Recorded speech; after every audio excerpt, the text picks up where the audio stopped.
So there I was, living my best college life. Sophomore year, just finished football practice, roommates all went home for the weekend. I had the whole dorm to myself. Paradise, right? I grabbed my soda, ready for some gaming. And the bottle cap wasn't on properly. The whole thing splashed all over my computer. I'm scrambling, wiping it down with a towel like a madman. And then, zap. Sparks. Electric crackle. Boom. I blacked out.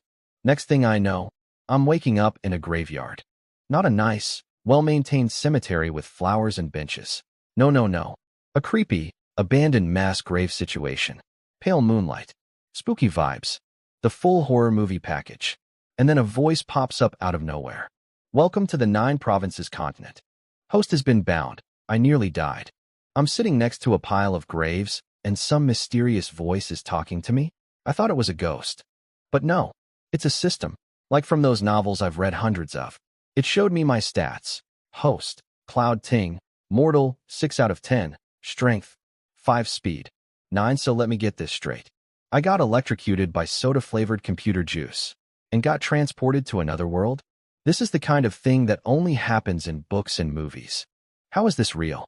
I looked down, still wearing my messy Argentina number 10 jersey. At least I came here in my own body. No waking up as some random noble family's useless young master. No surprise cheap dad I've never met. Just me, my jersey, and a whole lot of confusion. The only sad part, my parents back home must be worried sick. Their son vanished into thin air after spilling Coke on a keyboard. What a way to go. But hey, if I could come here, maybe I can go back too. Right? Right? Grumble, grumble. My stomach had other priorities. Fine. Food first. Existential crisis later. I walked along a little path for over 30 minutes, starving and exhausted. Then I spotted some firelight near a road up ahead. People. Civilization. I was about to walk up and introduce myself when, scream.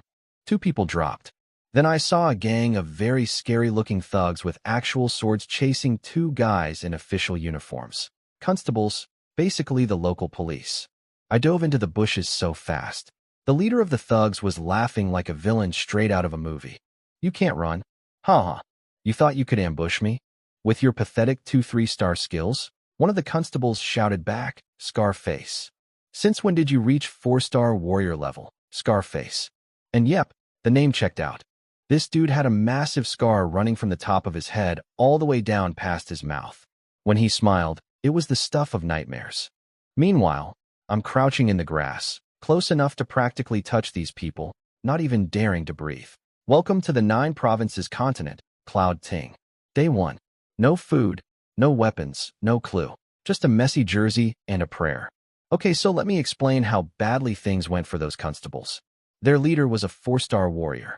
He brought 2 3-stars and a 2-star. They were hunting Scarface, a measly 3-star bandit with some 2-star goons. Should have been easy. But nope. Scarface had some lucky breakthrough in the mountains and just hit 4-star. The lead constable got cocky. Scarface caught him off guard with a sneak attack, and the other bandits dogpiled him. That scream I heard earlier? Yeah, that was him dying. Now it was just 1 2-star and 1 3-star constable left. The hunters became the hunted. One of the remaining constables snapped. I'll fight you to the death. He charged straight at Scarface with his sword. Scarface literally laughed. You? Fight me, 1 kick. The constable went flying and landed right next to my bush. Blood and chunks, just pouring out of his mouth like a broken faucet. I'm from the safest country in the 21st century. I've barely seen a fist fight. And now there's a dying man spitting out bits of his own organs 2 feet from my face. I screamed.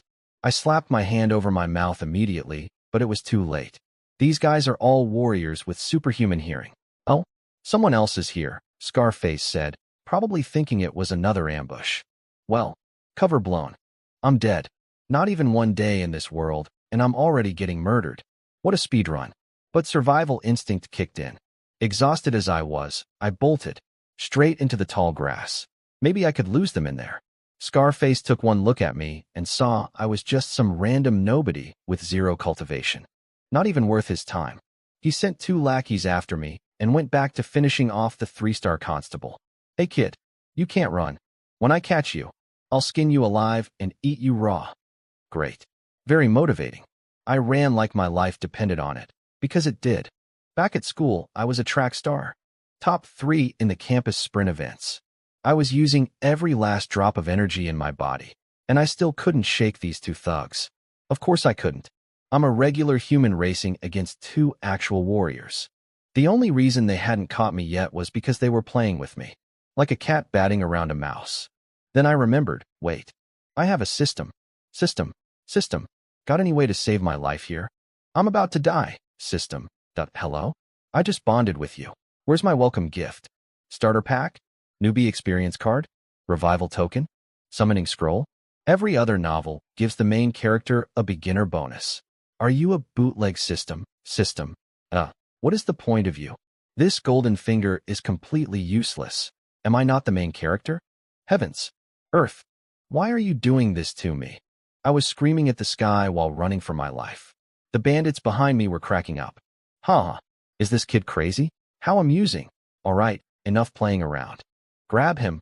We're wasting time. I was running blind through the grass, no direction, total panic. And somehow I looped all the way back around to the main road. And then, like the universe finally decided to throw me a bone, I heard HOFBATS. Around the bend came several horse carriages flying a flag that read, Genuine Escort Agency. Help! Help! Bandits! I screamed until my throat nearly ripped apart. The two bandits caught up and swung their swords at my head. I could practically see my own head flying off into the distance. This was it. Game over. Day 1. Thanks for playing. Clang. A sword rang out. A black shadow blurred past me. And just like that, both bandits who were about to chop me into pieces were suddenly missing their heads. Hee. Uncle Jean. Let me handle this, some voice had said, and before the old man next to her could even respond, she'd already drawn her sword and turned two bandits into two very short bandits. Are you okay? I was still staring at the two headless bandits on the ground, brain completely frozen. Then the voice registered. Oh right, someone saved me. I'm fine. You. I looked up, and my brain stopped working for a completely different reason. She was gorgeous. Like, impossibly beautiful. Face like a peach blossom, eyes like autumn water, lips naturally red without any makeup, skin whiter than snow. She was wearing a green outfit, holding a sword, looking like some kind of warrior goddess. Now look, I was a med school student before I got zapped here. There were plenty of girls on campus. I'd even had 2 girlfriends. But nothing prepared me for this. Even those beauty-filtered livestream girls cranked up to level 100 couldn't compare. You'd need an actual movie goddess to even come close. This was Chun Xiaoyu, the young lady of the Genuine Escort Agency. Only 19 years old, but already a 7-star warrior. Those 2 bandits she killed? Absolute child's play for her. Of course, I didn't know any of this at the time. All I knew was, pretty lady very strong, brain not working. By the time I snapped out of my daze, she'd already jumped back on her horse and the whole escort group was moving on. I could hear her chatting with the old man. Haha, young miss, you're getting more impressive by the day. Give it another year, and you might catch up to this old man. Oh, Uncle Jean, I'm still nowhere near your level. Hee. As the escort group passed by me, I suddenly remembered, Itchy Y. Scarface and his gang are still up ahead. That last constable was probably dead by now. These people just saved my life. I should at least warn them. Beautiful miss. I just escaped from up ahead. There are more bandits, especially one called Scarface. He seemed really strong. Scarface? I think I've heard of him. 4-star warrior, and off they went. Once they disappeared down the road, I finally looked down at the 2 dead bandits. I wanted to follow the escort group, safety and numbers and all that. But then I noticed something weird. For tiny transparent orbs were sitting next to the bodies, and nobody else had seen them. Nobody. It was like they were invisible to everyone except. Oh, I think I understand now. The moment I touched the orbs, the system spoke up. Host, Cloud Ting, Mortal 8 tense, Strength 2, 6 speed, 9 wait what? My stats changed. The golden orbs were strength points, and the clear ones were experience? But my speed didn't change? Hold on, I wasn't as hungry anymore either. And I actually felt stronger. Like genuinely physically stronger. I stared at my stat panel for a moment. I think I'm starting to get how this works. Then I did something I never thought I'd do. I crouched down next to the dead bandits and started searching their bodies. fighting back the urge to vomit. I dug through their clothes and found a few pieces of silver. Look, I've read hundreds of novels. I know what you need to survive in a strange new world. Money, weapons, resources. I had to use everything available to me, even if available meant looted from a corpse. My pockets were emptier than my stomach. No phone. Not that a phone would help in ancient fantasy land. The silver was all I had. I grabbed a sword from next to one of the bodies, tucked the silver away, and started running. The whole looting operation took maybe a few minutes. I could still catch up to the escort group. 10 minutes of jogging down the road later, I found them. But the scene was not good. Wild blade slash. Scarface was screaming at the top of his lungs like thunder, swinging his massive sword in a terrifying arc. His eyes were pure murder. He launched himself at Chen Xiaoyu like a human hurricane, every swing of his blade carrying devastating power, wind howling around each strike. Day one in this world, and I've already almost died, gotten saved by a beautiful girl, looted corpses, and now I'm watching a boss fight. What a life. Scarface was swinging his big sword like a madman, but against Chen Xiaoyu? The guy had zero chance. He'd just barely broken through to 4-star. His power wasn't even stable yet. He was a self-taught nobody with no real techniques, and he was fighting someone 3 stars above him. That's like bringing a plastic fork to a sword fight. Chen Xiaoyu was basically just playing with him. When she finally got bored, she swung her sword, and the shockwave alone sent Scarface flying back several meters. Falling leaf sword technique. She closed the distance in a blink. Scarface panicked and threw up his big sword to block, but her sword work was like flowing water, beautiful, unpredictable, and absolutely lethal. Their weapons clashed, and the impact split open the skin between Scarface's fingers, blood dripping everywhere. But she didn't stop. Strike after strike, like autumn wind sweeping through dead leaves. Every single swing was packed with incredible skill and power. Scarface was getting pushed back. A few moves later, done. Her sword went straight through his chest. Blood poured down the blade. Scarface stared with wide eyes full of disbelief and rage, then slowly collapsed to his knees. I saw the whole thing from a distance. I didn't go closer, just watched Chen Xiaoyu calmly take a small pouch from Scarface's belt and ride off with her escort group like she'd just finished a light workout. Once they were far enough away, I crept up to check the scene. Turns out Scarface had killed that last constable shortly after I ran, but then got greedy and came back to loot the constable's bodies. And that's when he ran into Chen Xiaoyu. Karma is beautiful. Now here's the interesting part. I looked at the bodies and there were transparent orbs next to Scarface and his 2 bandits, but none next to the constables. Why? No clue. Something to figure out later. I grabbed all the orbs and checked my system panel. Host, Cloud Ting level. Warrior 1 star, 15/20ths, Strength 10/16, Speed 5/14, Skill points 10. Wait, Warrior? I'm a warrior now? Scarface gave me a massive chunk of experience. I went from a regular mortal to an actual 1-star warrior just from picking up his drops. And I got skill points. At this rate, I'm going to get so strong so fast. I just need to lay low, stay quiet, and get rich in secret. Because think about it, if anyone finds out I have a system that lets me absorb stats from dead people, some powerful cultivator is definitely going to kidnap me and turn me into a lab rat. Low profile is the way to go. Then I searched Scarface's body. Chen Xiaoyu already took 1 pouch, but a sneaky bandit leader probably had hidden stashes, right? Even scraps of meat are still meat. And bingo, I found 2 tails of gold and a martial arts manual. It was the technique Scarface had been using, the wild blade slash. Nice. Huge haul. But then I realized a problem. My messy jersey doesn't have pockets. I'd been holding the silver from earlier in my bare hands this whole time like an idiot. Wait, I got it. I cut off Scarface's sleeves, wrapped up the silver and the manual into a bundle, then fashioned his belt into a makeshift sling bag. Genius. I am an absolute genius. Ha ha ha. Day 1 in the 9 provinces continent. Got electrocuted here, almost murdered, saved by a goddess, looted 5 bodies, became a warrior, and made myself a designer handbag out of a dead bandit's sleeves. Not bad, Cloud Ting. Not bad at all. White Moon City. Cloud, come in. That's me in the waiter outfit, smiling at every customer who walks through the door. Yeah, The guy who transmigrated from the 21st century, survived bandits on day one, and looted corpses for pocket money? He's now serving tea and clearing tables. But I have my reasons. It's been a month since I arrived in this world, and I've finally figured out the basics.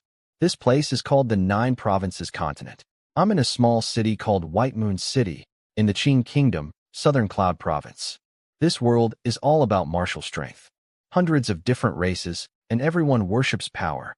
The human cultivation system has 9 major realms: warrior, war spirit, war master, war general, war king, war emperor, war ancestor, war venerable, and war saint. Each realm has 10 stars. At the top levels, people can punch mountains apart, shatter the sky, and basically become gods. Me?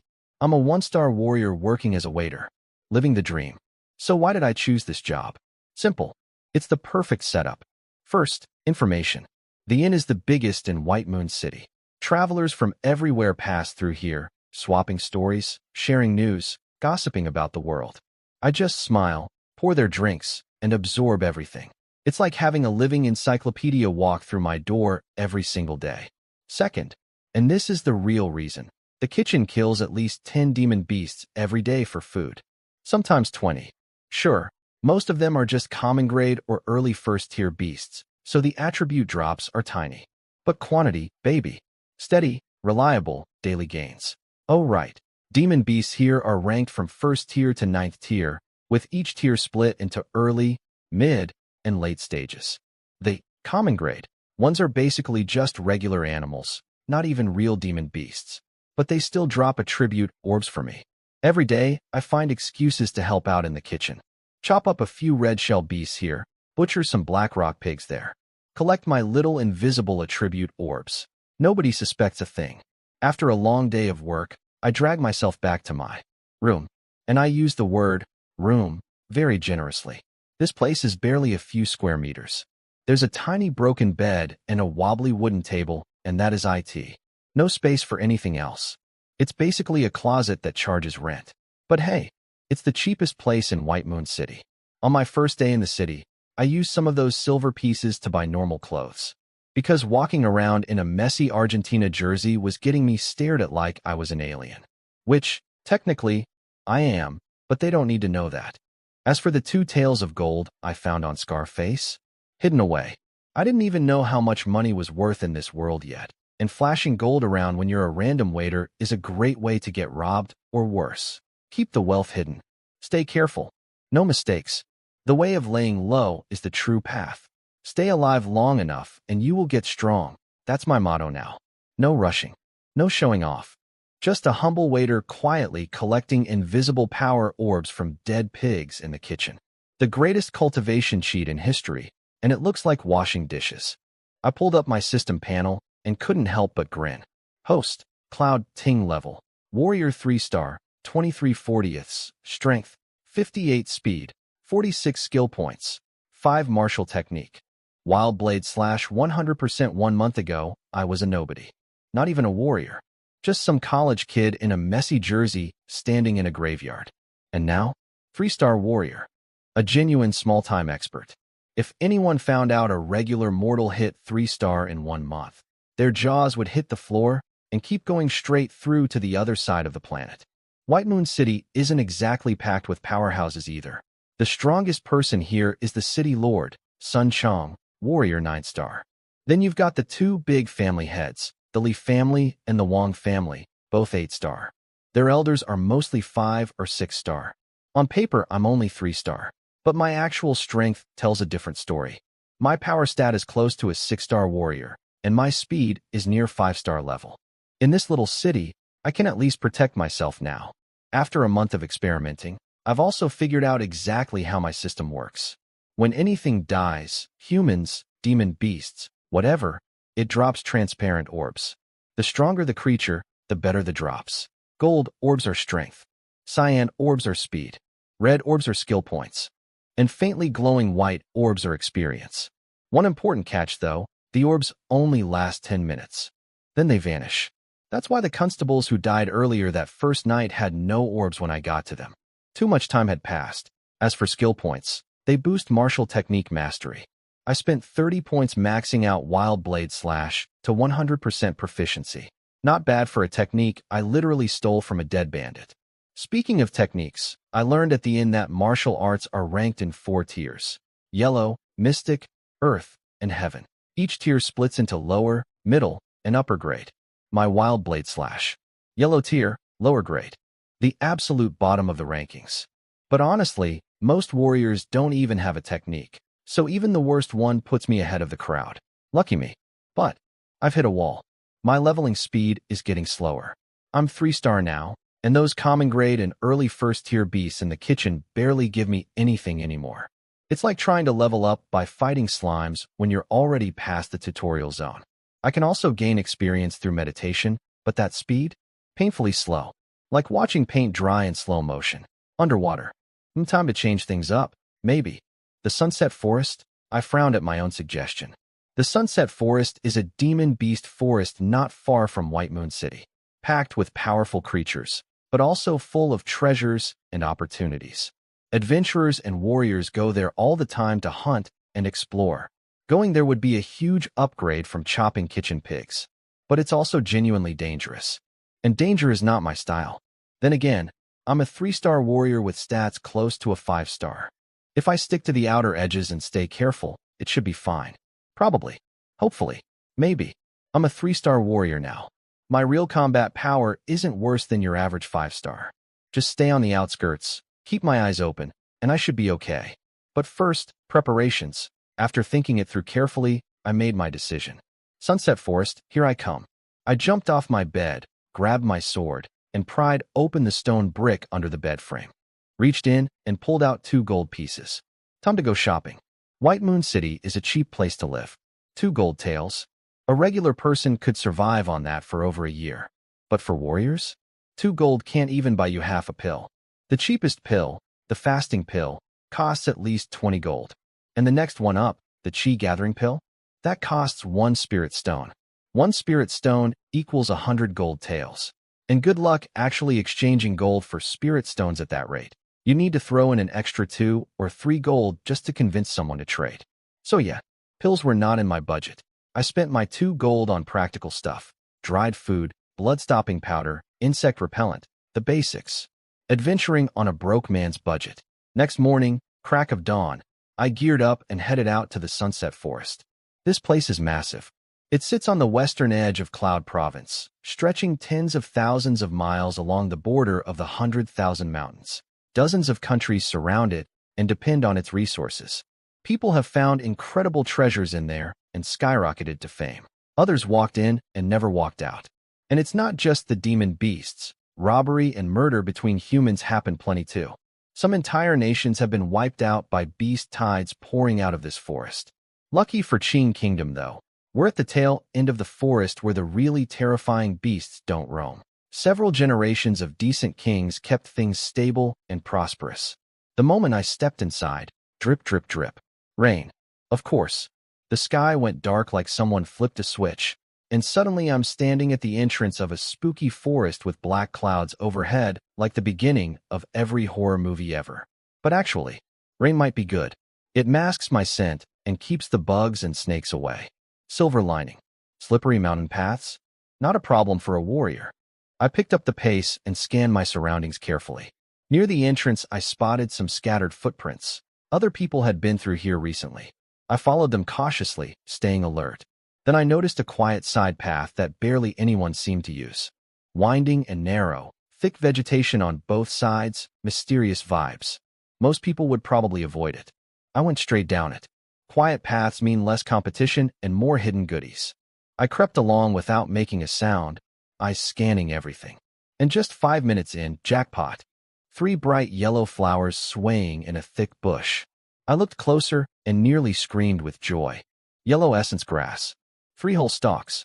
This is one of the main ingredients for refining chi gathering pills, and each stalk is worth 10 gold taels. 3 stalks. That's 30 gold right there. I was practically dancing. First haul of the trip, and I already hit it big. And my luck just kept rolling. Over the next half hour, I found 5 more yellow essence grass stalks and 2 jade essence fruits, another key ingredient for chi gathering pills, worth 8 gold each. That's 80 gold and herbs from 30 minutes of walking down a side path in the rain. I came in here with nothing, and now I'm carrying a small fortune in my makeshift bandit sleeve bag. Newbie luck is real. The Sunset Forest is my personal treasure garden right now, and I am not complaining. Well, luck runs out eventually. After that incredible first 30 minutes of finding herbs everywhere, the next hour gave me basically nothing. Just a few ingredients for blood-stopping powder. The treasure faucet turned off. I decided to switch directions. The rain had stopped. Sky was clearing up. Nice day for exploring, right? Swoosh, swoosh, swoosh. Something was moving in the grass behind me. At first it sounded like whine through leaves, but there was something off about it. The sound got closer. Closer. Something was sneaking through the bushes, creeping up on me. I swallowed hard, gripped my sword tight, and shifted back half a step. Every nerve in my body was screaming. Then it launched. A massive cyan-colored wolf the size of a small cow exploded out of the grass straight at me. Fangs out, claws extended, eyes full of hunger. This thing had already decided I was dinner. This was a cyan wolf, an early first-tier demon beast, also known as the beginner warrior killer of Sunset Forest. Covered in blue-green fur, loves hiding in tall grass to ambush people. Its claws can rip apart tigers and leopards, and its speed rivals mid-first-tier beasts. Regular 4-star warriors struggle against these things. 3-star warriors who run into one? Mostly dead. And guess who's a 3-star warrior standing right in front of one? I threw myself into the ugliest combat role of my life and barely dodged. Scrambled back to my feet, gasping for air. Who? Don't panic. Don't panic. Stay calm. Stay calm. It's just a first-tier beast. Nothing scary. Nothing scary at all. My mouth was saying brave things. My hands were shaking like leaves in a hurricane. This was my first real fight against a demon beast, and of course it had to be the one that's famous for murdering beginners. The cyan wolf missed its first pounce and spun around instantly, digging its claws into the dirt, growling low as it crept toward me again. Running was not an option. This thing was faster than me. If I turned my back, I was dead meat. Fight or die? Those were my choices. Before I could even finish thinking, it lunged again. Ryup. I dodged mostly. Its claws tore a gash across the front of my shirt. 1 inch closer, and that would have been my chest. Fine. Let's go. Wild blade slash. I charged forward and swung my sword like a storm, raining down strikes on the wolf. Blade after blade, everything I had. But here's the problem. My sword was just a regular iron blade. Even with 58 strength points, all I managed were a few shallow scratches on this thing's hide, not even close to fatal. The cyan wolf felt the sting and got angry. Its eyes went feral. It started charging wildly, claws swiping everywhere like a furry blender of death. I could only dodge between trees, fighting and retreating at the same time. Duck behind this trunk, slash, roll away, dodge another swipe. But this wasn't sustainable. A demon beast stamina versus MY stamina? Not even a contest. I was going to tire out first, and then I was going to be wolf food. There's got to be a way. Wait. I remembered something old people used to say back home. Wolves, steel bones, iron body, but a tofu waist. Their weak spot is the midsection. And a demon wolf is still a wolf, right? Maybe the same weakness applies. My little brain cooked up a plan. Hey, stupid. Come catch me. I'll give you candy. Ha! I don't know if the cyan wolf actually understood me, or if my obnoxious laughing just made it furious, but it roared and charged at full speed. Perfect. Because I'd already spotted my trap. I jumped and climbed up a tree. The wolf launched itself after me, claws gleaming, aiming straight for my skull. But I was ready. I swung wild blade slash with everything I had and smacked it right back down. No real damage, but the impact sent it crashing to the ground below. And here's the genius part. This spot. It was a dried-up ditch that had just been soaked by that rainstorm. The mud was soft and wet. And a wolf the size of a small cow falling from that height? Squelch. All 4 legs sank straight into the mud. I was right. Now, no time to think. Veins popping in my arms, every ounce of strength I had. I leaped down from the tree and brought my blade down on the wolf's waist. Crack. A clean, beautiful snap. The cyan wolf collapsed. Its back was broken. It wasn't dead yet, though. Demon beasts are tough. It stared at me with those glowing eyes, but for the first time there was fear in them instead of hunger. Its growl sounded almost nervous. I didn't waste time with a victory speech. One slash across the belly. Done. Who? Who? That almost killed me. I collapsed on the ground, gasping like a fish out of water. First ever demon beast fight, and I get the cyan wolf, the notorious beginner killer. Hard to say who was more unlucky, me or the wolf. After a few minutes of catching my breath, I collected the transparent orbs. This was the whole reason I came to Sunset Forest. Getting stronger is what matters. Host, Cloud Ting level, Warrior 3-star, 32 40ths, Strength 2, 60 Speed 6, 52 Skill Points 3, 8 Martial Technique.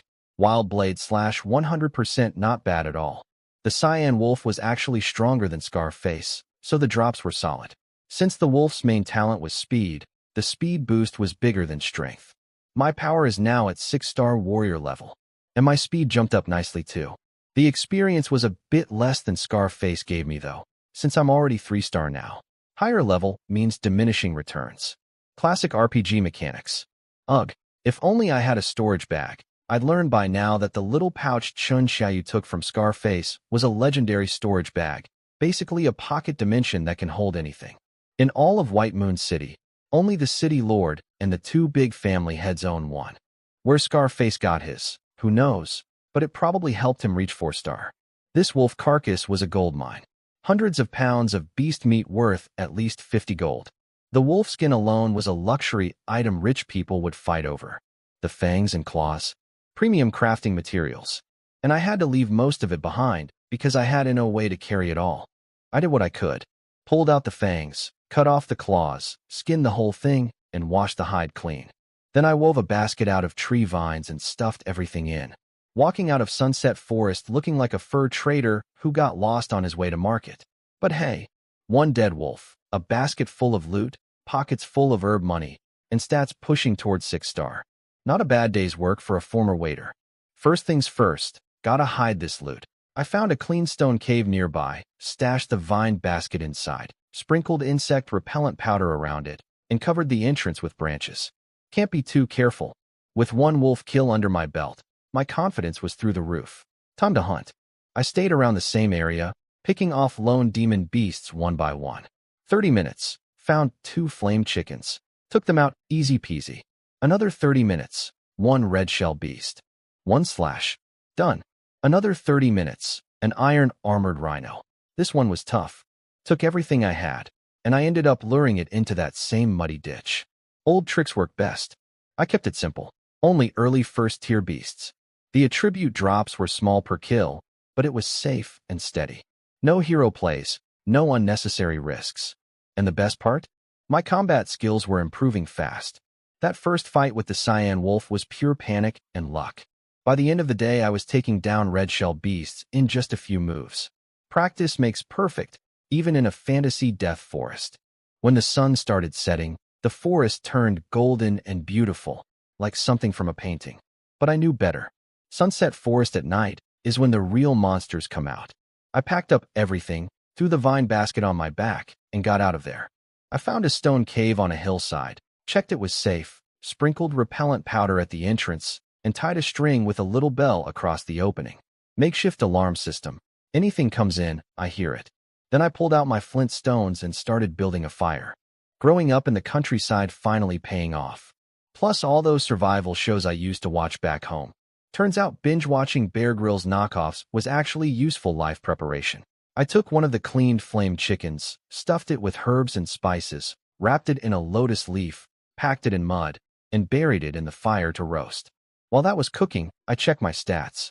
Host, Cloud Ting level, Warrior 4-star, 21 50ths, Strength, 72 Speed, 65 Skill Points, 36 Martial Technique. Wild Blade slash 100% 4-star. In one day, I went from 3-star to 4-star just from hunting in the forest outskirts. Excellent. Coming here was definitely the right call.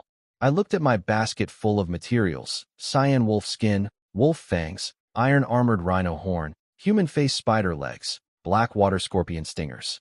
It was like staring at a pile of gold coins wearing animal costumes. Add in today's herbs, and everything should sell for around 500 gold. I need to head back tomorrow though. This is way too much stuff to carry around. I originally planned to stay for a few days, But keeping this many valuables in a forest full of beasts and bandits seemed like asking for trouble. Better to cash in first. Then the chicken was ready. Delicious.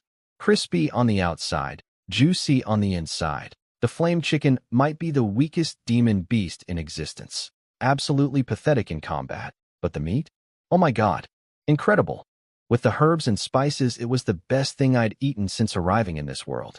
5 stars, would kill again. After stuffing my face, I sat down to meditate and cultivate for the night. Morning came.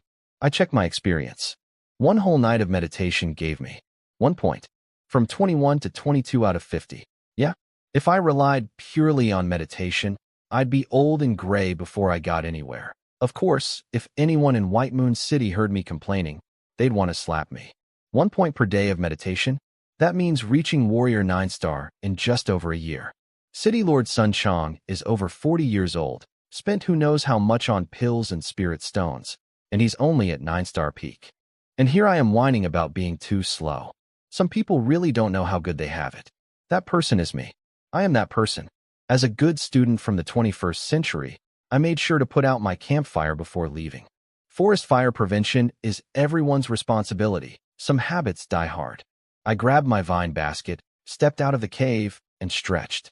Another beautiful day full of energy. Wait. HUH, right there?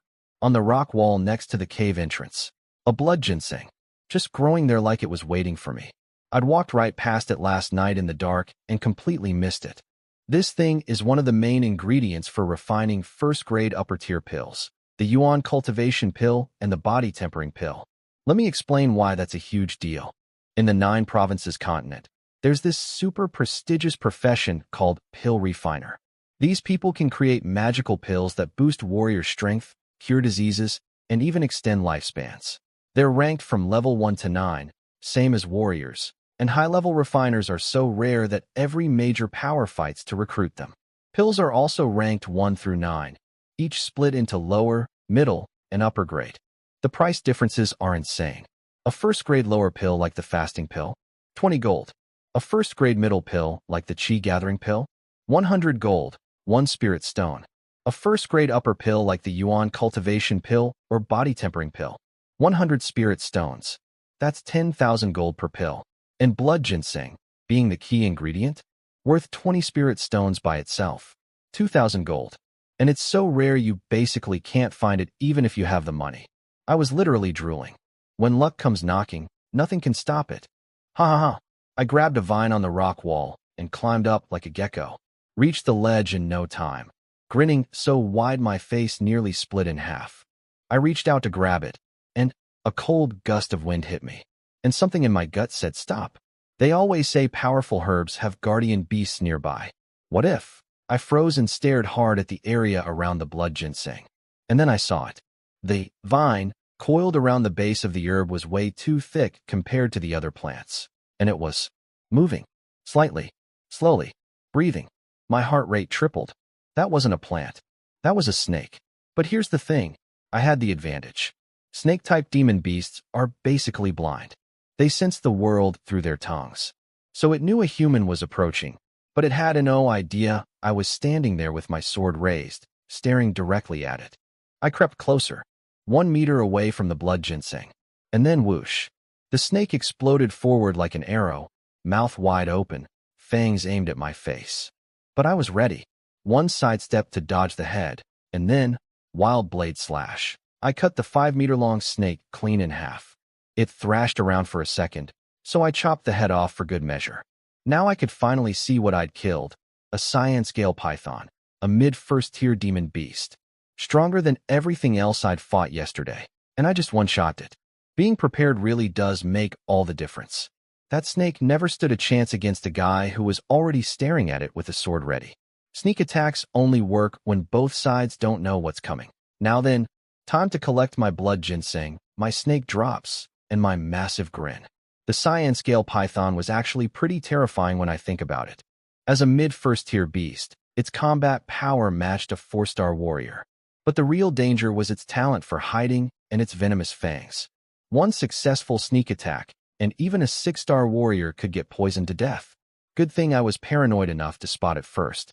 Otherwise, this story would have ended real quick. I picked up the orbs and checked my panel. Host, Cloud, Ting level. Warrior 4-star, 37 50ths, Strength 3, 75 Speed 4, 69 Skill Points, 1551 Martial Technique. Wild Blade / 100% 15 skill points from 1 kill. Mid-tier beasts hit different. With the snake dead, I carefully dug out the blood ginseng. Ideally, you'd store something this precious in a jade box to prevent the medicinal properties from fading. But this was my first trip into Sunset Forest. I didn't exactly plan on finding a 2,000 gold herb. I wrapped it in the cyan wolf skin as carefully as I could. Better than nothing. I also harvested the python's venomous fangs and gallbladder. Good stuff. Then I climbed back down the rock wall.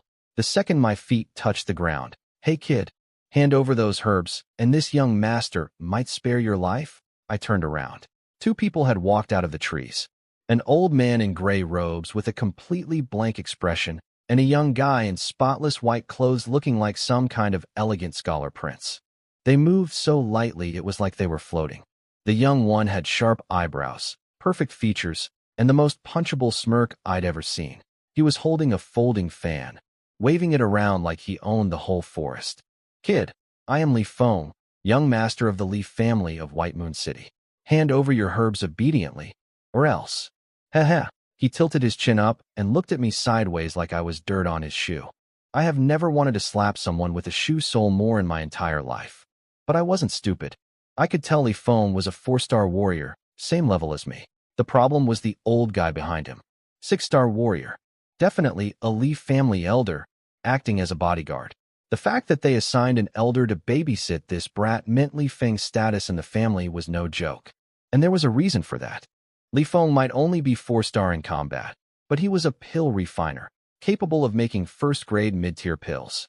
His master could make second-grade upper-tier pills. In a small place like White Moon City, that made Li Feng basically royalty. Which is exactly why he had this insufferable, "the world revolves around me" personality. Here's the funny thing though. Li Feng was 22 years old with terrible martial arts talent. Meanwhile, Wang Guan from the rival Wang family was a year younger and already 6-star. Just 2 days ago, they'd gotten into a street fight over a sword, and Wang Guan beat Li Feng into the ground in about 3 moves. Li Feng went home and trashed his room. Smashed everything he could find. His dad had to buy him a mid-grade weapon, a fancy longsword, just to calm him down. But Li Feng knew the humiliation wouldn't go away unless he actually got stronger. Problem was, pills weren't working because his talent was garbage. So here was his plan. Find blood ginseng, the key ingredient for body-tempering pills. His family already had all the other ingredients. Get his master to refine the pills, boost his body to 6 or 7-star level, and then go beat Wang Guan's teeth out. And guess who was standing right in front of him holding the exact herb he'd been searching for? Me. The guy with 0 background, 0 family, and 0 backup. This is fine. Everything is fine. Now I didn't know Li Feng's whole backstory, but I could read the situation perfectly. 2 people I couldn't beat. Well, fighting Li Feng was one thing, but the real problem was that 6-star elder behind him. And even if I somehow won, what then? Beat the young master, and the whole Li family comes knocking. That's how these things always go. Beat the kid, the dad shows up. Beat the dad, the grandpa shows up. It never ends. The way of laying low says, avoid making enemies whenever possible. So I put on my best fake smile. Oh my, the greatly young master. I've admired you for so long. What an incredible honor to meet you today. They say your martial arts are unmatched, and your heart is generous beyond measure. Truly, seeing you in person is even better than the legends. I was pouring it on so thick I almost made myself throw up. Every word tasted like garbage coming out of my mouth. But hey, survival first, dignity later. And Li Feng? This idiot was eating it up. His soul practically floated out of his body from happiness. All right. Since you're so honest, I won't mistreat you. 20. No, 10 gold taels. Sell me the blood ginseng. 10 gold. This blood ginseng was worth 25 spirit stones in the city. That's 2,500 gold. People would be fighting each other to buy it. And this fancy-dressed cheapskate was offering me 10 gold? Are you stupid, or am I stupid? Of course, I screamed all of this internally. On the outside, I kept smiling. My only hope was that they'd been too far away to see exactly what I dug out. Maybe I could talk my way out of this. But nope, Li Feng clearly saw the blood ginseng, and he wanted it bad. The young master, this is a bit difficult. Enough? My patience is limited. Hand it over. Now. Why yes, of course. I set down my vine basket and carefully took out the wolf skin bundle, unwrapped it slowly, and laid it flat on the ground. Blood ginseng. It really is blood ginseng. Ha ha. Li Feng snatched it up, laughing like he'd won the lottery. And that's when I made my move. The instant his focus shifted to the herb, I lunged forward and slammed my palm into his body with everything I had. If I could knock him out and grab the ginseng back, crack. A sound like shattering glass. A golden light flashed across Li Feng's body, flickered a few times, and disappeared. My palm didn't land. Some kind of golden barrier had blocked it completely. Are you kidding me? A protective talisman? Turns out Li Feng's daddy bought him a diamond talisman, a one-time use charm that blocks any attack below 6-star warrior level. Between that and a 6-star bodyguard, Papa Li had his precious son wrapped in bubble wrap.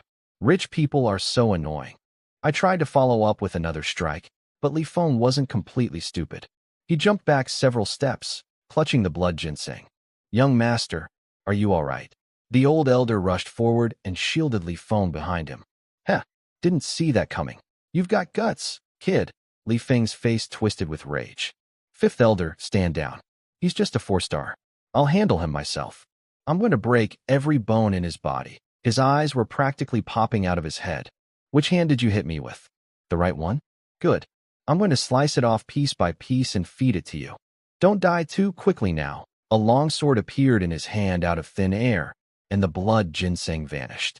Wait, a storage bag? Even in this situation, I couldn't help being surprised. This brat had a storage bag too? Breeze sword technique. Li Feng shouted and charged. His sword danced like wind, blade shadows crisscrossing everywhere, forming a dense net of strikes around me. So let me recap my situation. I tried to rob a rich kid. It failed because his daddy bought him a magic shield. Now the rich kid is trying to slice me up with a fancy sword while his 6-star bodyguard watches. And my blood ginseng is gone. Smart move, Cloud Ting. Really smart. Li Feng came at me like a hurricane with that fancy sword technique. I stumbled around, barely blocking, looking like I was about to lose. Keyword, looking. This was all an act. My real stats were at 6-star warrior level. But I needed the 5th elder to think I was weak and not worth jumping in for.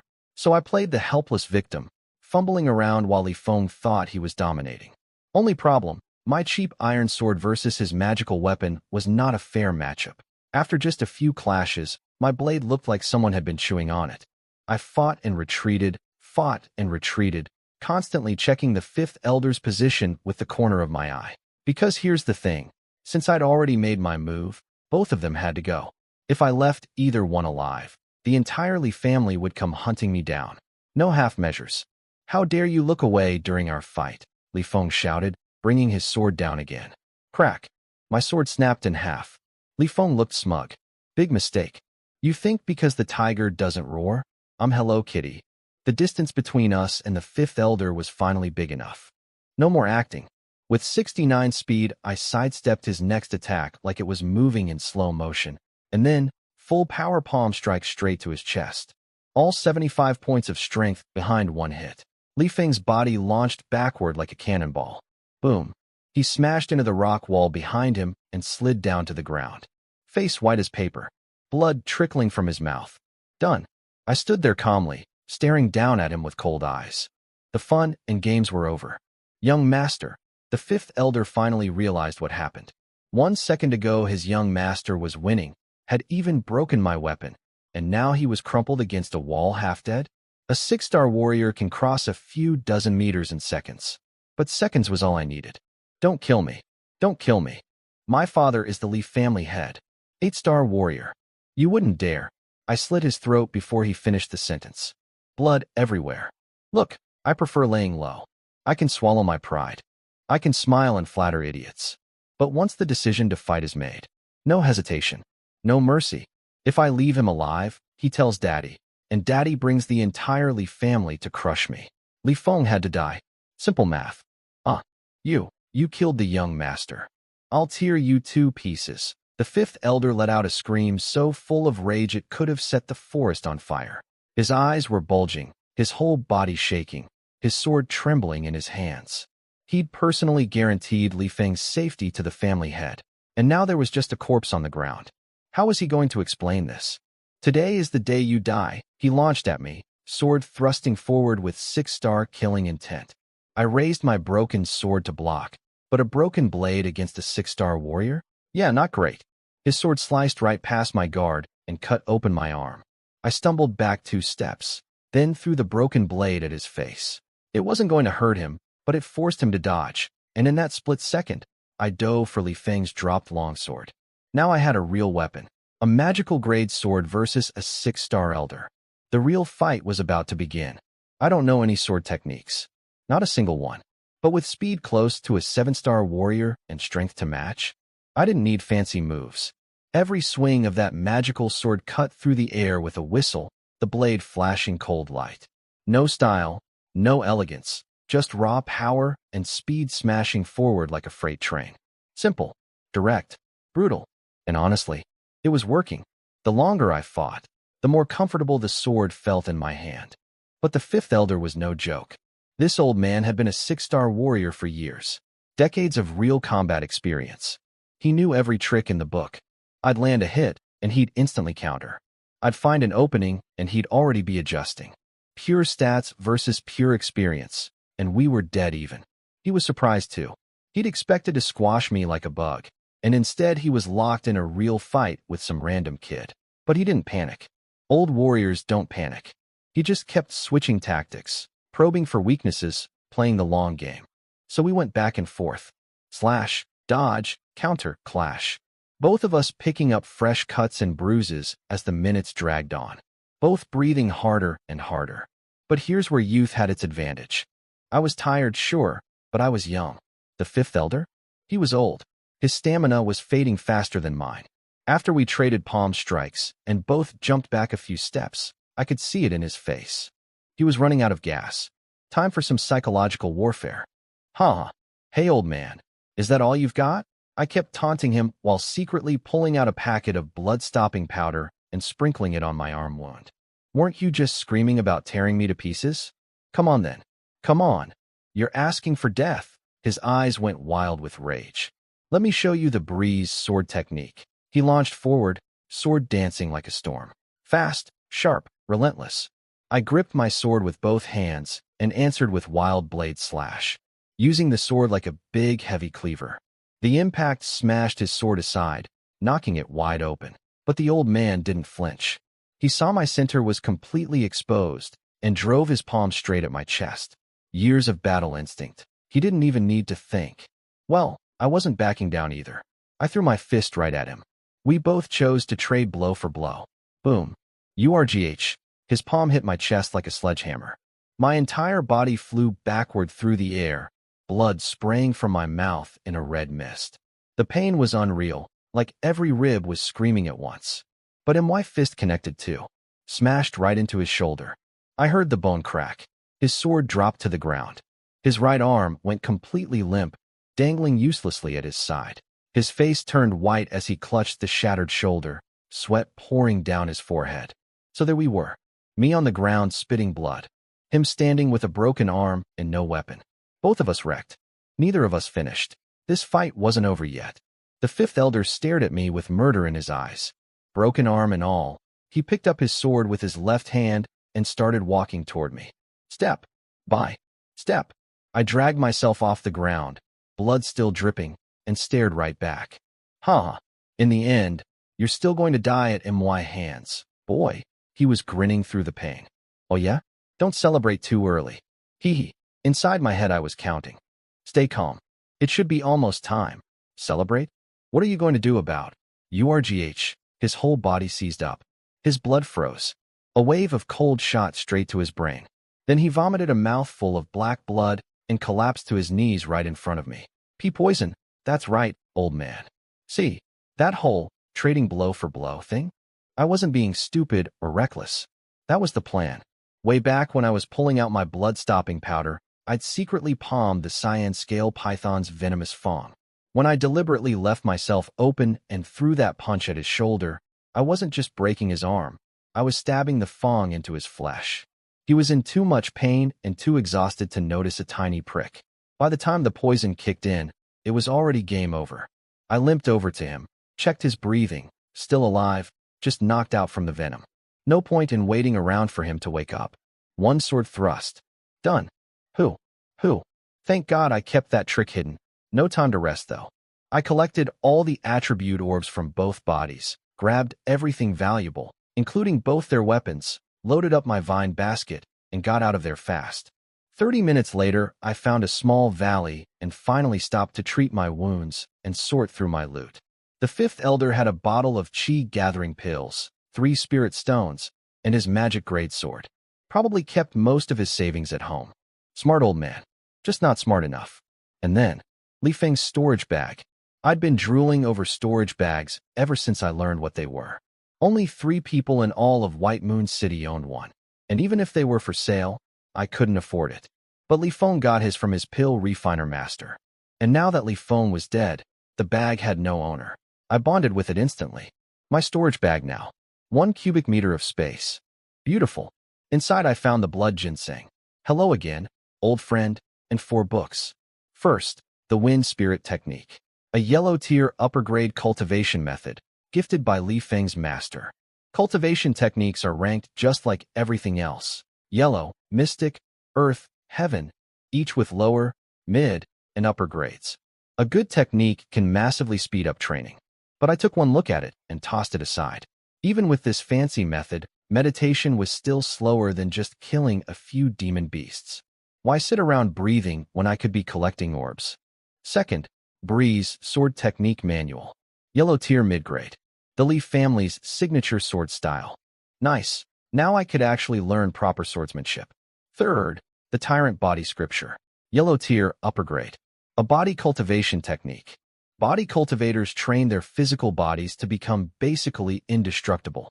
At high levels, they can shrug off blades and spears, and their combat power can even rival war spirit realm fighters. The catch? Body cultivation is brutal.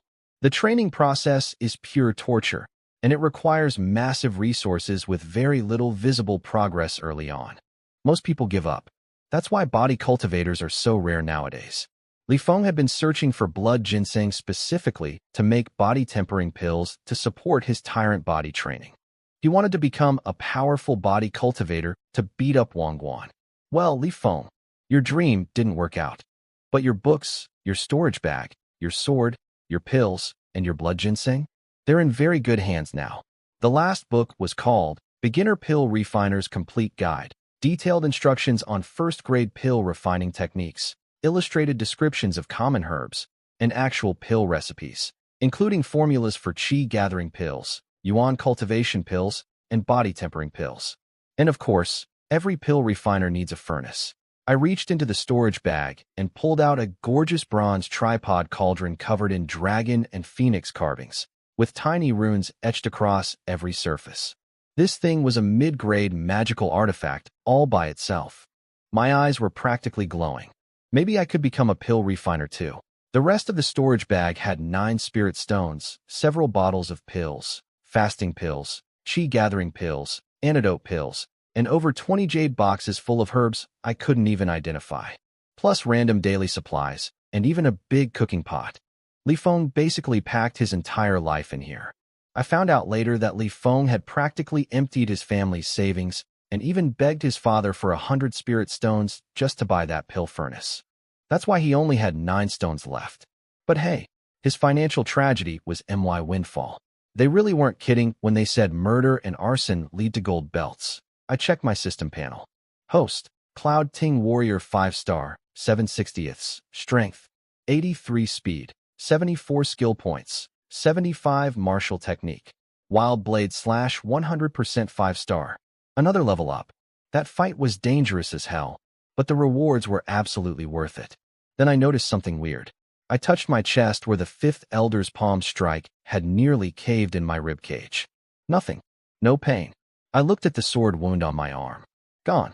Not even a scar. Half an hour ago, I was coughing up blood and barely standing. Now I felt like I'd just woken up from a spa day. System, what's going on? System. Wait. Do I fully heal every time I level up? Including all injuries? System. That is the most broken ability ever. Ha ha ha. Think about it. As long as I can collect enough orbs to level up mid-battle, I basically get a full health reset. Even if I'm losing, even if I'm half dead, one level up and I'm back to 100%. This changes everything. No wonder the system didn't give me a starter pack. It was saving the good stuff for later. I decided to camp in this valley and make use of all these resources. I sat cross-legged, flipped my hand, and pulled out a bottle of chi-gathering pills. Chi-gathering pills. Worth 1 spirit stone each. Supposedly 1 pill equals several days of meditation. I popped one in my mouth. Kind of has a nice floral taste. I was about to sit down and meditate to absorb it when, system, warrior 5-star, 960. What? 2 experience points. Instantly. No meditation needed. No sitting around for hours, refining the pill's energy. Just eat, absorb, done. It just goes straight in. No processing required. System, you absolute legend. I didn't hesitate. I dumped all 11 remaining chi-gathering pills into my mouth at once like candy. When I'm rich someday, I'm eating these things like snacks. I mumbled through a mouthful of pills, making a solemn vow to my future self. System, warrior 5-star, 29 of 60, 1 minute. 22 experience points. I was already halfway to 6-star. Killing Li Feng might have been the best financial decision of my entire life. Both lives, actually. Halfway to 6-star. But no rush. If my level isn't high enough, I'll make up for it with raw power. Sharpen the axe before chopping wood. As they say, I pulled out 2 manuals. The Breeze Sword Technique, Li Family's signature move, Yellow Tier Mid-Grade, and the Tyrant Body Scripture, Yellow Tier Upper Grade Body Cultivation. I've got 75 skill points. Not enough for both. So which one? The Breeze Sword Technique was tempting, but it was the Li Family's signature style. The moment I used it in public, anyone from the Li family would recognize it instantly. And once they found out Li Feng was dead, they'd connect the dots real fast. Then another thought hit me. Ugh, I really am an amateur at this. In my rush to escape, I hadn't destroyed the bodies or cleaned up the battlefield. Back on Earth, that'd be like leaving your DNA at a crime scene. Rookie mistake. But this is tiny White Moon City. They probably don't have any fancy tracking methods, right? I told myself, choosing to believe in optimism over logic. Tyrant Body Scripture it is then. My reasoning was solid. First, this was an upper-grade body cultivation technique. Once I mastered it, my close combat ability would skyrocket. My strength and speed were already way above my level. Add a body that's practically immune to weapons?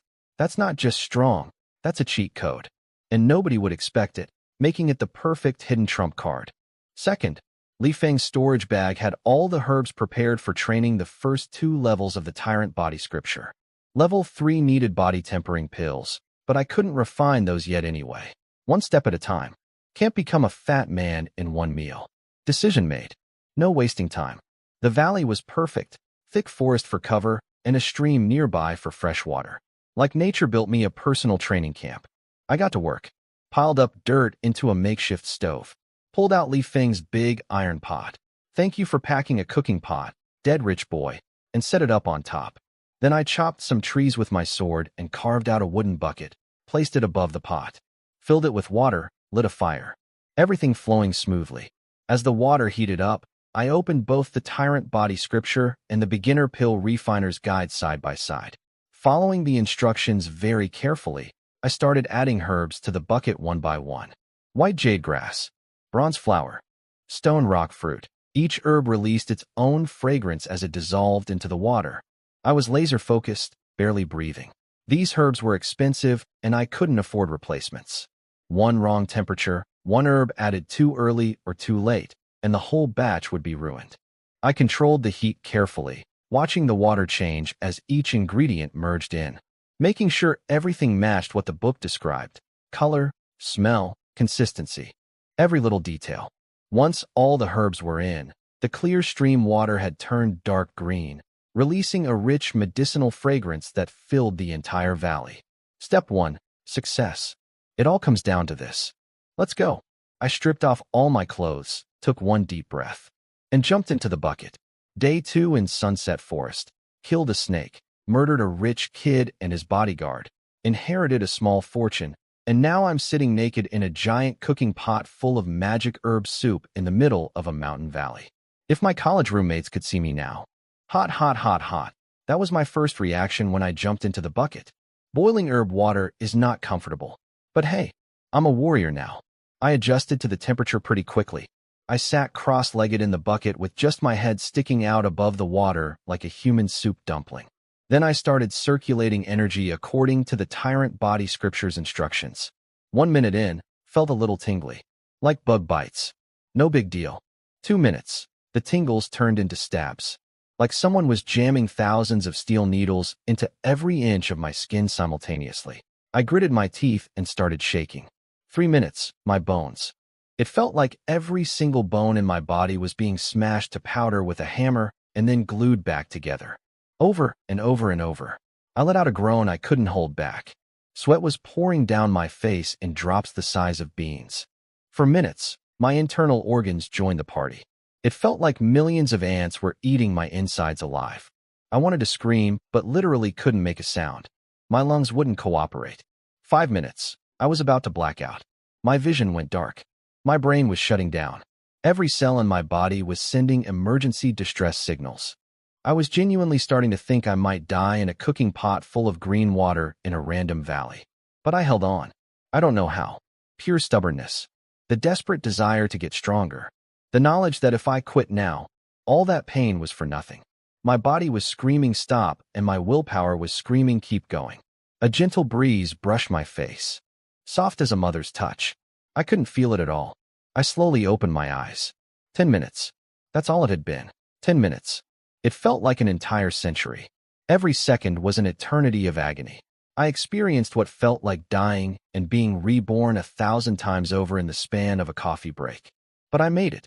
Tyrant Body Scripture, first level, complete. No wonder nobody does body cultivation anymore. Forget about affording the herbs. Even if you're rich, who would voluntarily put themselves through this? Rich people have options. Nobody with money and a brain is choosing 10 minutes of feeling like your skeleton is being used as a xylophone. Crack, crack, crack. A beautiful series of popping sounds rang out as I slowly stood up in the bucket. Every joint, every bone, every cell in my body was clicking and snapping into place, like my whole body was celebrating its own upgrade. 10 minutes of absolute hell. But I could already feel the difference. Stronger, tougher, more solid. Worth it. Ask me again when the memory of the pain fades, which might take approximately forever. My whole body felt incredible, like a dam of power had burst open inside me. And then I looked down and realized I was taller. I used to be 180 centimeters. Now I was at least 185. The Tyrant Body Scripture literally made me grow. I pulled on my pants and looked at myself. My upper body was, wow, bronze-colored skin glowing with health. Every muscle perfectly defined. An 8-pack ABS. Not a soft 6-pack. A hard, chiseled, carved from stone 8-pack. Each muscle locked together like armor plates. If I was back on Earth with this body, the fangirls, they'd be lining up around the block. Ha! I ran my hand over my abs, feeling the rock-solid surface, grinning like an idiot. This was what the Tyrant Body Scripture did. Turn my body into a genuine weapon. I checked my panel. Host, Cloud Ting Warrior 5-star, 29/60ths, Strength, 82 Speed, 76 Skill Points, 75 Martial Techniques, Wild Blade / 100%, Tyrant Body 35%. The raw numbers didn't jump dramatically, but my actual combat power felt like it had doubled. I could feel every muscle fiber, every bone, every tendon. It was like I'd been driving a car my whole life and suddenly realized I could control each wheel individually. Total body awareness and precision. Now for the fun part. System, use skill points. Tyrant Body 1, 1, 1. I dumped all 75 skill points into Tyrant Body. Host, Cloud Ting Warrior 5-star, 29/60ths, Strength, 89 Speed, 80 Skill Points, 0 Martial Techniques, Wild Blade / 100%, Tyrant Body 75%. Tyrant Body jumped straight to 75%, breaking through to the second level. Copper skin, iron bones. Strength and speed both got a nice bump from the breakthrough too. Time to test this out. I took a stance and threw a punch at the air. Boom, boom, boom. A chain of sonic booms erupted like a string of firecrackers. The sound alone was deafening, like the air itself was being torn apart, just from a punch. At nothing. Then I found a centuries-old ironwood tree. This thing was dozens of meters tall, trunk as thick as a barrel, bark hard as actual steel. HYH, one punch. No spiritual energy, no techniques, just pure physical power. A massive hole exploded through the trunk like it got hit by a cannonball. Over 1,000 pounds of force from raw muscle alone. Ha ha, I couldn't help myself. I started laughing with pure joy. Right now, a regular 8-star warrior can't beat me. And I wasn't being arrogant. This was just math. My strength and speed were already pushing toward 8-star levels, and now my body itself was basically light armor. I'd surpassed normal 7-star warriors completely. Against ordinary 8-star fighters, I had a real shot at winning. And even if I ran into a 9-star, I might not win, but I could definitely escape. 1 month and 2 days in this world. Started as a mortal with a soda-stained jersey. Now I'm punching holes through ancient trees with my bare fists. The way of laying low is still my motto. But it sure feels nice knowing that if someone forces my hand, I can punch them through a wall. Delicious. No wonder this table cost me 10 gold. There I was, back at the Cloud Come In, sitting in front of a table absolutely loaded with food. Chicken in my left hand, duck in my right, shoving everything into my face like a competitive eater. Ever since I started training the tyrant body scripture, my appetite had gone insane. 2 bowls of spirit rice used to fill me up. Now 2 bowls barely counted as a snack. My body was converting meat into energy at ridiculous speed. I was basically a human furnace. It had been 2 days since I killed Li Feng. I'd sold all the herbs and beast materials from Sunset Forest, pulled in 11 spirit stones and 60 gold tails. Not bad for a 2-day trip. With money in my pocket, I finally upgraded my life. Rented a little house with its own courtyard, 2 gold per month. No more living in a closet. Then I came to the inn to eat like a king. After weeks of poverty and kitchen scraps, I deserved this. Then the table next to me started talking. Hey, did you hear? The Li family's young master Li Feng and the 5th elder were killed. I nearly choked on my chicken leg. But I kept my cool, acting totally casual, nibbling away while my ears locked onto their conversation like satellite dishes. Yeah, heard about it this morning. The family head sent the 2nd elder to search Sunset Forest when his son didn't come home. By the time they found the bodies, demon beasts had chewed them up so badly they were unrecognizable. They only identified them from the clothes and the 5th elder's body nearby. Good. Very good. Demon beasts cleaned up the evidence for me. Thank you, nature. Word is it was definitely murder. The Li family posted a bounty, 1,000 gold for any leads, and 100 spirit stones for whoever catches the killer and delivers them to the Li family. 100 spirit stones? That's a fortune. 100 spirit stones. I almost wanted to drag myself to the Li family and turn myself in. That's a lot of money. Could I sell myself and still somehow escape? No, Cloud Ting, bad idea. Focus. A 3rd guy chimed in. You'd need to be alive to spend it though. The 5th elder was a 6-star warrior, and the young master was 4-star. Whoever killed them both has to be at least 6 or 7-star. Any of us going after someone like that would just be delivering ourselves as free meals. Fair point. We're just talking big. Oh, by the way, the Li family has people stationed at the Sunset Forest entrance doing searches. Be careful out there. Yesterday, someone refused to cooperate with the search and got killed on the spot. I instinctively touched my chest where the storage bag was hidden under my clothes. Li Feng's storage bag, with both magical swords still sitting inside it. If anyone found that on me, I was dead. That's exactly why I hadn't dared use any of Li Feng's stuff in the city.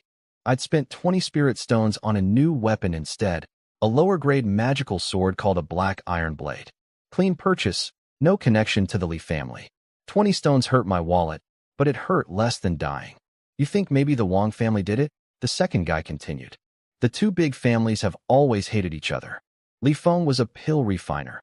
Killing him before he grew up would make perfect sense. If Li Feng matured, the Li family would dominate the city. SHHH. Are you crazy? Don't say stuff like that. If the Li family or the Wang family hears you, you're finished. The first guy nervously looked around to make sure nobody important was listening. The conversation drifted to other gossip after that. I lost interest, downed my wine in one gulp, and left. Sunset Forest is off limits for the next few days. Better just stay home and lay low. 100 spirit stones for my own head. I'm worth more dead than alive. How flattering. My new house was perfect for shady business. 2 rooms, a little courtyard, far from the city center. Nobody would bother me here. I cleared out one of the rooms completely and set up my pill refining workshop. First thing, carbon crystals. These come from a spiritual plant called crystal wood, and pill refiners love them because they burn at a stable temperature for a long time. Now, proper pill refining usually uses special fires.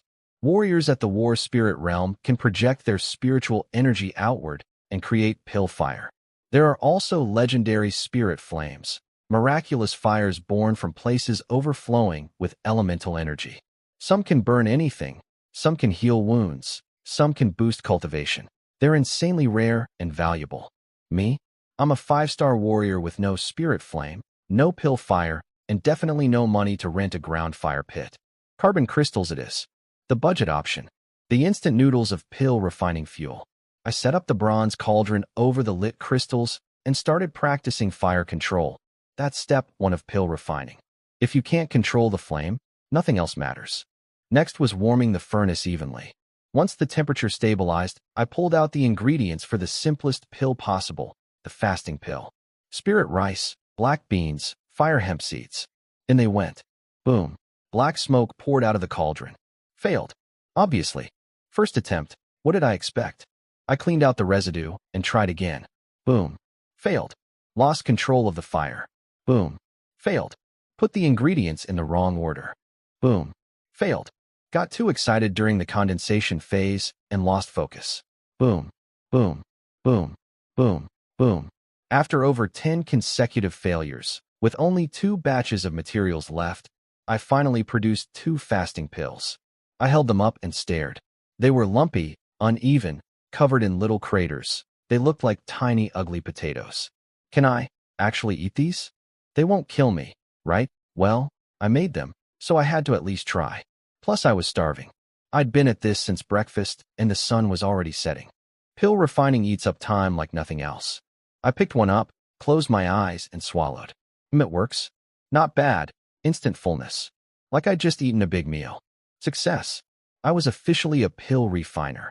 With that first success under my belt, the next 2 batches went much smoother. 2 pills from one batch, 4 from the other. For reference, 9 pills per batch is the absolute maximum. Even master refiners need luck to hit that number. Then I did some math. 20 batches of ingredients cost 1 gold. I produced 6 pills total. Pill shops buy fasting pills at 19 gold each. That's 114 gold in profit. My eyes went wide. From 1 gold of raw materials. And this was the cheapest pill. Imagine the profits from qi gathering pills or yuan cultivation pills. No wonder pill refiners are all rich. This is basically printing money. What I didn't realize was how abnormally talented I was. Normal pill refiner apprentices spend years just learning herbs and memorizing recipes before they even touch a furnace. When they finally start refining, they burn through hundreds of batches of materials before producing a single pill. Training a pill refiner costs an astronomical fortune in wasted ingredients. And here I was, successful in under 20 attempts. If any real pill refiner heard that, they'd probably cry themselves to sleep. Most of them blew through 100 batches without seeing a single spark of success. But I didn't know any of that. I just thought pill refining was pretty easy. Ignorance truly is bliss. 4 or 5 days straight, I lived the most boring routine ever. Wake up, refine pills. Lunch at Cloud, come in. Sell pills at the medicine shop, buy more ingredients. Go home, refine more pills. At night, study herb identification books. Because imagine being a pill refiner who can't recognize herbs. That would be embarrassing beyond recovery. During this time, I also tried refining 2 new pills. The antidote pill worth 50 gold each, and the Chi Boost pill worth 25 gold each. With my fasting pill experience as a foundation, I only wasted 3 batches on each before figuring them out. After that, mass production mode activated. By day 5, I was consistently getting 5 pills per successful batch. After subtracting material costs and failed batches, I'd earned over 30 spirit stones in 5 days. From pill refining alone, I was basically a money-printing machine with abs. Today followed the usual pattern: lunch at the inn, then off to my regular medicine shop, the 100 Herbs Hall. The second I walked through the door, the shop assistant practically sprinted over with hot tea and spirit fruits, fussing over me like I was royalty. I'd been coming at the same time every day, so the shopkeeper had the poor guy stationed at the entrance waiting for me. "Huh, pill refiner Cloud. Sorry to keep you waiting." The shopkeeper's cheerful voice echoed through the hall before he even appeared. "Shopkeeper Bai," all smiles all the time. At least when I was around. "Shopkeeper Bai," I greeted him with a polite bow. "Same as usual today, pill refiner Cloud?" "Actually, no. Today I need 20 batches of yellow essence grass, jade essence fruit, cornus flower." His eyes went wide. "Those are chi-gathering pill ingredients. Could it be that pill refiner Cloud has advanced to mid-grade? Congratulations." I could practically see gold coins spinning in his eyeballs. And honestly, I understood why he was so excited. These past few days I'd been selling piles of pills and buying mountains of ingredients from his shop. His sales had skyrocketed. Plus, my pills were high quality, so warriors were lining up to buy them. Even with a 2 gold markup, the 100 Herbs Hall was making a killing in both money and reputation, all because of me. On top of that, I looked barely 20 years old. A pill refiner this young? That screamed prodigy with a powerful background. And shopkeeper Bai hadn't survived in business this long without knowing which people you absolutely do not offend. Not quite there yet. Just going to experiment and see if I can manage it. Here are yesterday's pills. I pulled out several jade bottles from my pack. He counted everything up. 40 Chi Boost pills, 20 Antidote pills. Total, 1,940 gold. Minus 600 gold for the Chi Gathering pill ingredients. Remaining, 1,425 gold. Converted to spirit stones, 14 stones and 25 gold. Please verify, pill refiner Cloud. No need to check. I trust you completely, shopkeeper Bai. I pocketed the spirit stones casually, like 14 stones was pocket change. Inside I was screaming with joy. Well then, I'll be off. Pill refiner Cloud. When you successfully refine those chi gathering pills, you must come to me first. I guarantee the best prices. The most generous terms. He was practically rubbing his hands together with anticipation. Of course, I nodded politely while backing away with a slightly awkward smile. He walked me all the way to the door and stood there watching me disappear into the crowd. Probably still standing there for all I know. 5 days ago, I was a broke waiter eating kitchen scraps. Now medicine shop owners are treating me like a VIP and fighting for my business. Money really does change how the world looks at you. Shopkeeper, he's already gone. The assistant reminded shopkeeper Bai, who was still standing at the door staring after me. I know, but his eyes were spinning with calculations. Sir, he's just a low-grade pill refiner. Decent for White Moon City, sure, but why are you treating him like he's some kind of VIP? Heh, you don't understand. Just know, don't offend this person. Ever, see? What I didn't know was that shopkeeper Bai had been watching me very closely since day one. He noticed everything. My first batch of pills. Clearly amateur work. Rough, slightly flawed. Expected from a beginner. But for someone my age, already impressive. Second batch. Dramatically better in both quality and quantity. By the final batch, the quality was genuinely excellent. 2 pills were so perfectly round and glossy they could have been displayed in a museum. The rest were all top-notch too.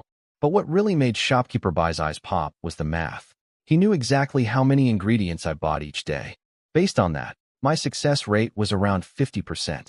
Most pill refiners barely manage 10 or 20%. A 50% rate from someone who'd been refining for less than a week? That wasn't just talented. That was once-in-a-generation genius territory. He'd also ruled out the possibility that someone else was making the pills for me. Every batch was clearly fresh out of the furnace, and I always carried that distinctive smell of recent pill refining. Can't fake that. Shopkeeper Bai had been in this business long enough to know. Invest in promising people early, because later you can't afford them. But I didn't know any of this. I just thought the old man really liked money. Once I was far enough from the crowds, I ducked into an empty alley, pulled out my storage bag, and stuffed all the ingredients inside. Then headed home. Same routine, as always. Light the carbon crystals. Set up the cauldron. Control the fire. Warm the furnace. After days of practice, these early steps were pure muscle memory now. Yellow essence grass, jade essence fruit, cornus flower. I murmured each name as I examined every herb carefully.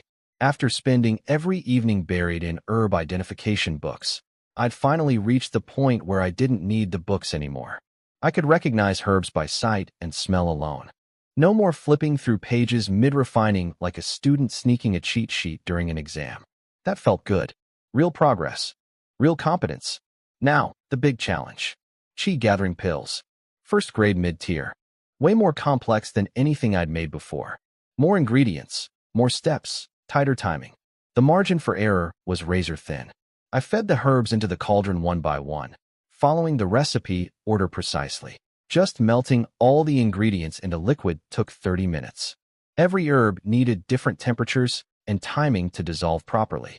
One wrong move, and the whole batch turns into expensive garbage. Once all the ingredients finally merged into a unified medicinal liquid, I started the hardest part, condensing the liquid into actual pill form. Deep breath, Cloud Ting. You've got this. Probably. Hopefully. Let's make some real pills. A rich medicinal fragrance poured out of the cauldron. The kind of smell that makes your brain wake up and do a little dance. Did I just succeed on the first try? I'm a monster. I couldn't believe it. My first ever attempt at a mid-grade pill, the Qi gathering pill, worth a full spirit stone each, and it worked first try. This is supposed to be hard. Way more ingredients, way tighter temperature control, way less room for error. And I just did it. Like it was nothing. I opened the cauldron lid with trembling hands, and the aroma hit me like a wave. Inside sat 3 perfectly round, smooth, faintly glowing pills. Crystal clear. Flawless. Like little jewels. I grinned so hard my face hurt. Ha! Again, I kept refining until evening. 5 total attempts. One exploded because I got cocky and tried cramming extra ingredients in. Classic Cloud Ting, getting overconfident and literally blowing things up. After that reality check, I treated every batch with maximum respect. Final count. For successful batches, 13 Qi gathering pills. At 1 spirit stone each. After a quick dinner, I sat cross-legged on my bed and pulled out all 13 pills. Finally, Qi gathering pill freedom. No more rationing.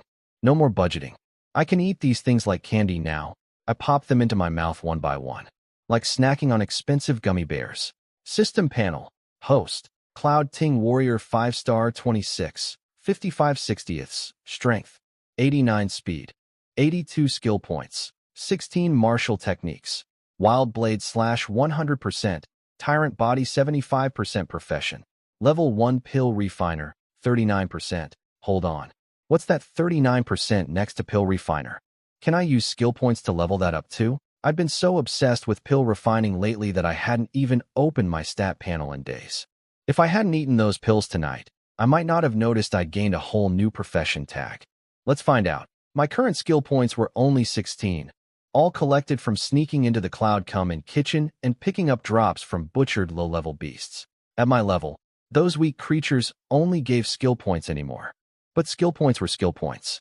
I dumped all 16 points into Pill Refiner. Profession, Level 1 Pill Refiner, 49%. Don't feel any different. Whatever, I'll just refine a few batches and see. 30 minutes later. This. I stared at my hands in complete disbelief. Sitting in my palms were 18 fasting pills. Every single one crystal clear and absolutely perfect. Like diamonds. But that wasn't the shocking part. The shocking part was that I'd just done 2 batches, and both were full batches. 9 pills each. 9 out of 9. Twice in a row. 9 is the maximum. The theoretical limit. Master refiners who've been doing this for decades need luck to hit 9. And I just casually popped out 2 perfect 9s like it was nothing after adding a few skill points. The system didn't just make me a better pill refiner. It made me a pill refining cheat code. I sat there staring at 18 perfect pills in my hands, trying to process the fact that I might be the most broken pill refiner in the history of the 9 provinces continent. I am. Absolutely ridiculous. Here's the thing about achieving a full batch in pill refining. During the melting process, you always lose some material, impurities, wasted energy, inactive components burning off. It's unavoidable. That's why getting 9 pills from one batch is considered the holy grail. Only the most gifted, most experienced master refiners can pull it off. And even they can't do it consistently. And I, a guy who's been refining pills for less than a week, just did it twice in a row. Let me try the chi gathering pills too. 1 hour later. I was not calm. This afternoon, my chi gathering pills were coming out 3 per batch. For if I was lucky. Just now, 6 in one batch, 7 in the next. This is absolutely broken. If I max out my pill refiner skill points, refining body tempering pills would be a piece of cake. Only problem, not enough skill points. Which means, back to Sunset Forest. Next morning, just before dawn, I grabbed my black iron blade and headed out. I left early to avoid the Lee family search teams at the main entrance and took a completely different route this time, a small path in the opposite direction. And guess what the first demon beast I ran into was? A cyan wolf. Again, do you guys have a personal vendetta against me or something? But this time was very different from last time. Last time I was a desperate 3-star warrior rolling through mud and screaming for my life. Now, perfect. Let me test my tyrant body. I grinned and stabbed my black iron blade into the ground. I wasn't going to need it. The cyan wolf didn't care about my dramatic gestures. It roared and launched at me like a furry missile, claws gleaming, aiming straight for my chest. I didn't even flinch, didn't dodge, didn't move, just stood there with the most relaxed expression on my face. Scritch. The wolf's claws raked across my bare chest. My shirt ripped open in a long gash. My skin underneath? Completely fine. Not a scratch, just a faint white line where the claws had scraped across, like someone drew on me with chalk. Huh. Early first-tier beasts can't even hurt me anymore. I rubbed my chest, looking at that shallow white mark with pure excitement. Last time this exact type of wolf nearly killed me. I had to trick it into a mud pit and break its spine with a desperate attack. Now it couldn't even break my skin. My turn. Beast. I blurred forward so fast the wolf couldn't even react. I grabbed it by the neck with one hand. Then, wham, judo threw it straight into the ground. Boom. The earth shook. The wolf bounced like a rag doll, completely dazed. But it was tough. It staggered back up and lunged at me with its jaws wide open. I just smirked. Didn't even rush. I casually raised my right fist and brought it down toward the wolf's skull. The wolf saw death coming and tried to bite my fist in desperation. Too slow. My left hand shot out and clamped its mouth shut like a vice. Jaws pinned. Can't bite. Can't close. And then my right fist came down on its head like a hammer. No sword. No technique. Just bare hands versus a demon beast that used to be my worst nightmare. This is what growth feels like. And it feels incredible. A woo. The cyan wolf howled in agony, the sound echoing through the entire forest. It thrashed its massive body desperately, trying to break free. But the gap between us was just too big. It couldn't do anything. Just lie there and take it. Its eyes were burning with rage and frustration. A proud predator, completely helpless against some random human punching it like a sandbag. And honestly, I was having a great time. Finally had a punching bag to practice on. Every hit landed clean, whined howling behind my fists, blood and fur flying. I actually had to hold back because I didn't want to accidentally kill it in one shot. What a problem to have. But then something weird happened. The wolf stopped fighting. It just lay there, completely still. No struggling, no growling. Just those big eyes staring up at me, looking absolutely pitiful. Like a kicked puppy begging for mercy. Huh. I stopped mid-punch. Was this thing dead? No, still breathing. Playing dead maybe? Hey, quit faking. Get up. I nudged it with my foot. A woo. The cyan wolf slowly, shakily got to its feet. Then it just sat down in front of me, like a dog waiting for orders, looking at me with the most heartbroken expression I'd ever seen on an animal. Like a wife who just lost an argument and was sulking about it. What is happening right now? 2 minutes ago this thing was a ferocious man-eating beast trying to rip my face off. Now it was rubbing its head against the hem of my shirt like a house cat wanting belly rubs. I rubbed my eyes. Looked again. Still doing it. The terrifying cyan wolf, the infamous beginner warrior killer of Sunset Forest, was nuzzling me. After thinking about it for a minute, it clicked. I'd beaten it so thoroughly with nothing but my bare fists that it completely submitted. In the demon beast world, physical dominance is everything. By destroying it in pure hand-to-hand combat without even using a weapon, I'd basically proven I was the ultimate alpha predator. And now it was choosing to follow me rather than die. I couldn't help but smile. Strength really is the ultimate truth in this world. When you're strong enough, even your enemies willingly become your servants. What I didn't know at the time was that this was actually a well-known phenomenon among demon beasts. They respect raw physical power above everything else. Fighting a beast with your bare body and winning is the fastest way to earn their loyalty. If I'd used a sword, it would have fought to the death. But fists? That spoke its language. Still, I wasn't about to let my guard down. This was a wild demon beast, not a golden retriever. Who knows when it might turn on me? I'd keep one eye open around this wolf at all times. But having a cyan wolf as a companion in Sunset Forest? That was a pretty nice upgrade from wandering alone with a knife and a vine basket. All right, wolf. You work for me now. Let's see what you can do.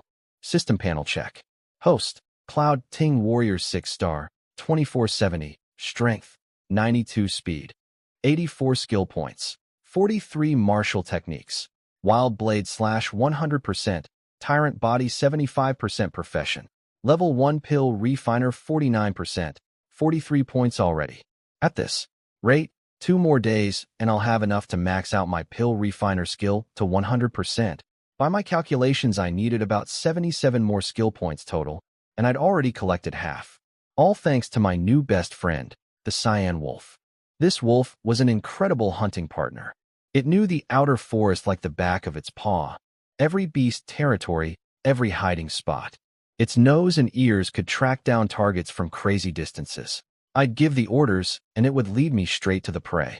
Our strategy was simple. Target groups of early first-tier beasts or lone mid-first-tier beasts. Between the two of us, the outer forest's low-level demon beasts were getting absolutely massacred. The experience and skill points per kill were small, but the volume was incredible. Assembly line monster farming. But not everything went according to plan. As the sun was setting, the wolf led me to a cave to camp for the night. Seemed perfect. Except the second we approached the entrance, a massive beast came crawling out. An earth savage bear. Late first tier. Just woke up from a nap. Extremely hungry. This thing took one look at me and the wolf and basically saw a buffet. Mouth wide open, it charged straight at me without a moment's hesitation. Now here's the thing. I'd been slaughtering low-level beasts all day. My confidence was at an all-time high. So when I saw this bear, instead of running, I thought, bring it on. A real challenge. 2 power-type fighters in a tight space. Let's go. The bear swung its massive paws trying to grab me. I dodged and slashed with my black iron blade. Back and forth, blow for blow, an intense slugfest between 2 tanks. But reality hit hard. Even though my body could match an 8-star warrior and my strength was pushing 9-star, this late first-tier bear was on a completely different level. My blade could barely scratch its hide, just tiny nicks in the fur. Meanwhile, every time one of its paws connected, the pain was brutal, like getting hit by a furry truck. I couldn't break through its defense. Simple as that. Time to swallow my pride and run. The bear was tough, but slow. I jumped on the Cyan Wolf's back, and we zigzagged through the trees like maniacs. It took a full 30 minutes of wild running before we finally shook it off. The wolf was so panicked it ran, without any sense of direction, and somehow ended up right at the entrance of the valley where I'd done my tyrant body training last time. Good enough. I guided the wolf inside, cleared a spot under a big tree, and started a fire. Pulled 3 flame chickens out of my storage bag, tossed 2 to the wolf, put 1 over the fire for myself. Well, that was humbling. I thought I could strut around the outer forest like a king, and within 2 days a bear reminded me I'm still a nobody. I shook my head and sighed. Back to growing quietly, I guess. No more getting cocky. The way of laying low is not just a motto, it's a survival strategy. And today's bear-shaped reality check was proof that I still had a long way to go. Next morning, back to hunting. Thanks to the tyrant body's recovery power, yesterday's bear bruises were already healed up. Wolf, take me somewhere with fewer people. Even with the Lee family's searches scaring some warriors away, the outer forest was still crawling with people. In just 2 hours, I'd already bumped into several groups. Every inch of the outer zone had been picked clean 100 times over. Plus, the beasts out here were just too weak now. Early first-tier monsters only gave me skill points, No more attribute gains. But mid-tier and early late-tier beasts? Those would drop skill points and attribute boosts and better herbs. Why settle for scraps when I could have a full meal? As long as I avoided peak first-tier nightmares like that Earth Savage Bear, I'd be fine. I hopped on the Cyan Wolf, and we headed deeper into the forest. Immediately the difference was obvious. Herbs everywhere. 100-year spirit mushroom. 50-year red ginseng. Jade essence fruits. Jackpot after jackpot. In just a short while I'd collected more herbs than I would have found in days on the outer rim. The quality and quantity were on a completely different level. Coming deeper was the best decision ever. I was happily picking herbs, having the time of my life. When, RLR, a tiger roared so loud it split the sky like thunder. The entire forest shook. Then I watched in horror as rows of trees started toppling over, pushed aside like twigs by some invisible bulldozer. Branches snapping, leaves flying, dust and debris everywhere. It was like a green tornado was ripping through the forest. I stood there completely confused. Then a tall, muscular figure came crashing out of the trees, sprinting straight toward me. His clothes were shredded, blood pouring from multiple wounds. He was a 6-star warrior, and he looked absolutely terrified. Hey you, run. Run now. I tensed up immediately. Whatever was chasing a 6-star warrior hard enough to leave him looking like that was definitely not something to mess around with. I got ready to jump on my wolf and bolt at a moment's notice. Then it appeared. A massive tiger, 20 feet tall, entire body blazing red, radiating pure predatory power. Fangs like swords, claws that could tear through steel. The ground trembled with every step. That aura. A late first-tier demon beast. The crimson flame tiger. My first instinct was to run. But then my brain kicked in and excitement took over. This tiger had combat power equal to an 8-star warrior. Incredible strength and speed. A genuine top-tier beast. For me, this was the perfect challenge. Dangerous enough to be meaningful, but maybe not impossible. But the real prize wasn't the fight itself. Crimson Flame Tigers had a special ability, a chance to awaken an innate talent called Crimson Flame. This wasn't ordinary fire. It was a powerful beast fire. And beast fire was exactly what I needed for pill refining. Right now I was stuck using cheap carbon crystals like a caveman. With beast fire, I could ditch the crystals entirely, and my refining speed and pill quality would skyrocket. A dangerous fight with incredible rewards, stronger stats, massive skill point drops, and potentially the one thing that could transform my pill refining career. Time to hunt a tiger. So the guy running for his life? Turns out he was Wang Guan, the young master of the Wang family, one of the 2 big families in White Moon City. The same Wang Guan who beat up Li Feng in the street over a sword. A genuine 6-star warrior prodigy. After Li Feng's death shook the city, the Wang family played it safe and recalled all their people from Sunset Forest. But Wang Guan was hungry for opportunities and snuck in anyway, heading to the northern marshlands where nobody would spot him. His luck was terrible, though. He was heading north and somehow ran into a crimson flame tiger that was supposed to be in the eastern lava mountains. Wrong place, wrong time, wrong beast. And to make it worse, Wang Guan's weapon technique was fire-based, the fire dragon spear. Using fire attacks against a fire tiger. Absolutely useless. Couldn't scratch it. So the tiger chased him for over 10 miles. He'd eaten through 20-something stamina pills and a few chi-gathering pills just to keep running. Without those, he'd have been tiger food a long time ago. As he got closer to me, he must have thought I looked like an idiot, standing completely still, staring at the tiger, while my Cyan Wolf had already ditched me and bolted 50 meters away. Smart wolf. Loyal wolf. Coward wolf. Wang Guan probably figured I was some newbie who'd frozen in fear. This is my fault. I let it right to him, he muttered. Run with me. Brother. He grabbed my arm and tried to pull me along. He might as well have tried to pull a mountain. The guy stumbled and nearly fell over. I didn't budge an inch. You've got some decency in you, at least. I kept my eyes locked on the tiger, a smile creeping across my face. Relax. I've got this. Wang Guan finally got a good look at me. Black robes, short neat hair, a black iron blade in my hand. He said later I looked like some refined scholar. Fair skin, sharp features, the whole handsome gentleman package. Not the type you'd expect to fight a giant fire tiger. But then he sensed my cultivation, 6-star warrior. Same as him. Bro, 2 6-star warriors can't beat that thing. We need to run. Calm down. Step back. Leave this to me. I walked toward the crimson flame tiger with my blade raised and a grin on my face. Wangguan, the crimson flame tiger.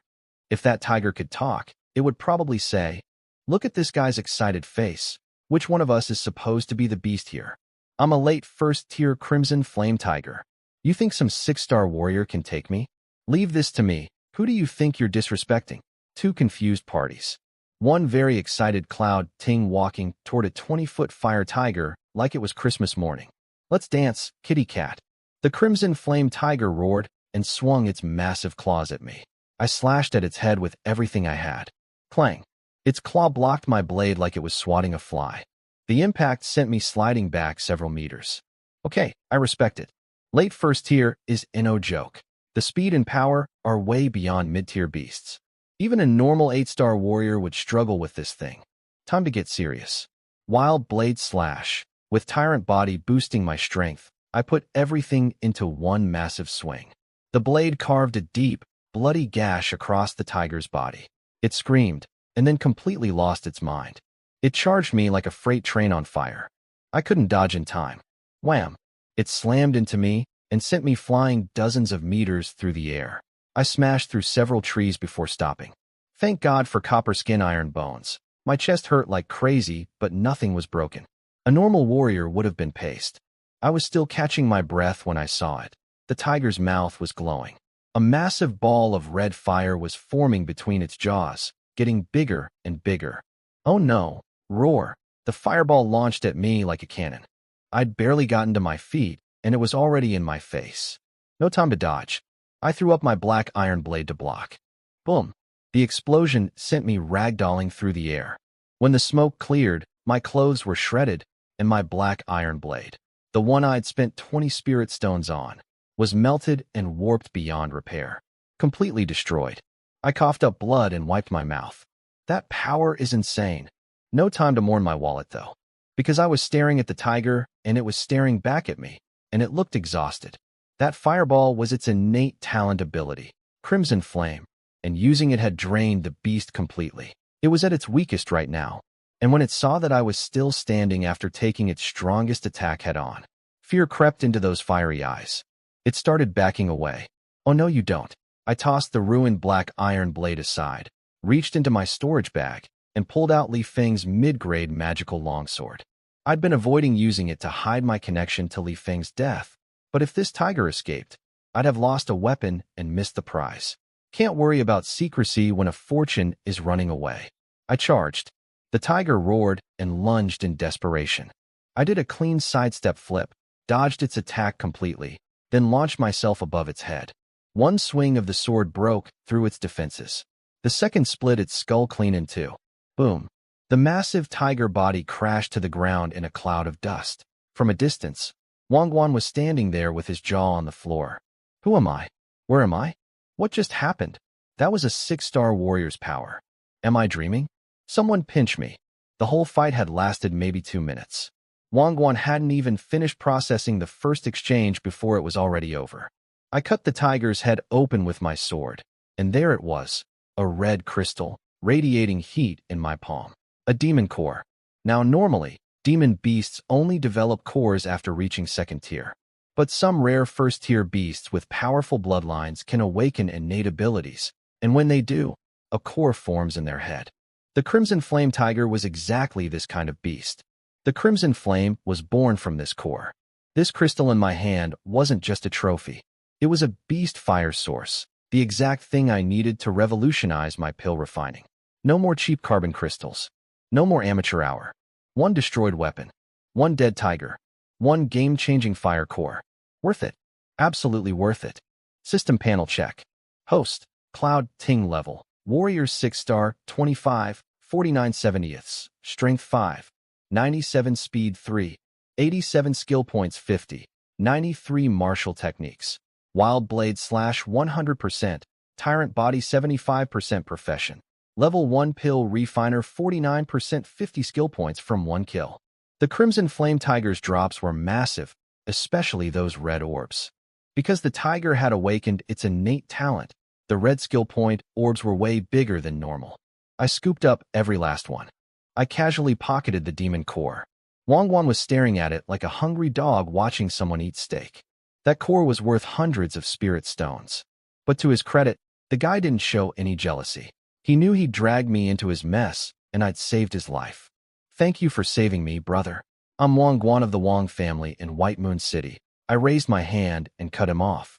Wangguan, it's a little too early for thank yous. Come on out, you too. I shouted toward the distant tree-line. Wangguan. Two figures emerged from the forest like ghosts, both wearing black robes, faces cold as stone, radiating powerful auras. They moved through the trees like it was flat ground, appearing in front of us in the blink of an eye. One was tall with deep, piercing eyes.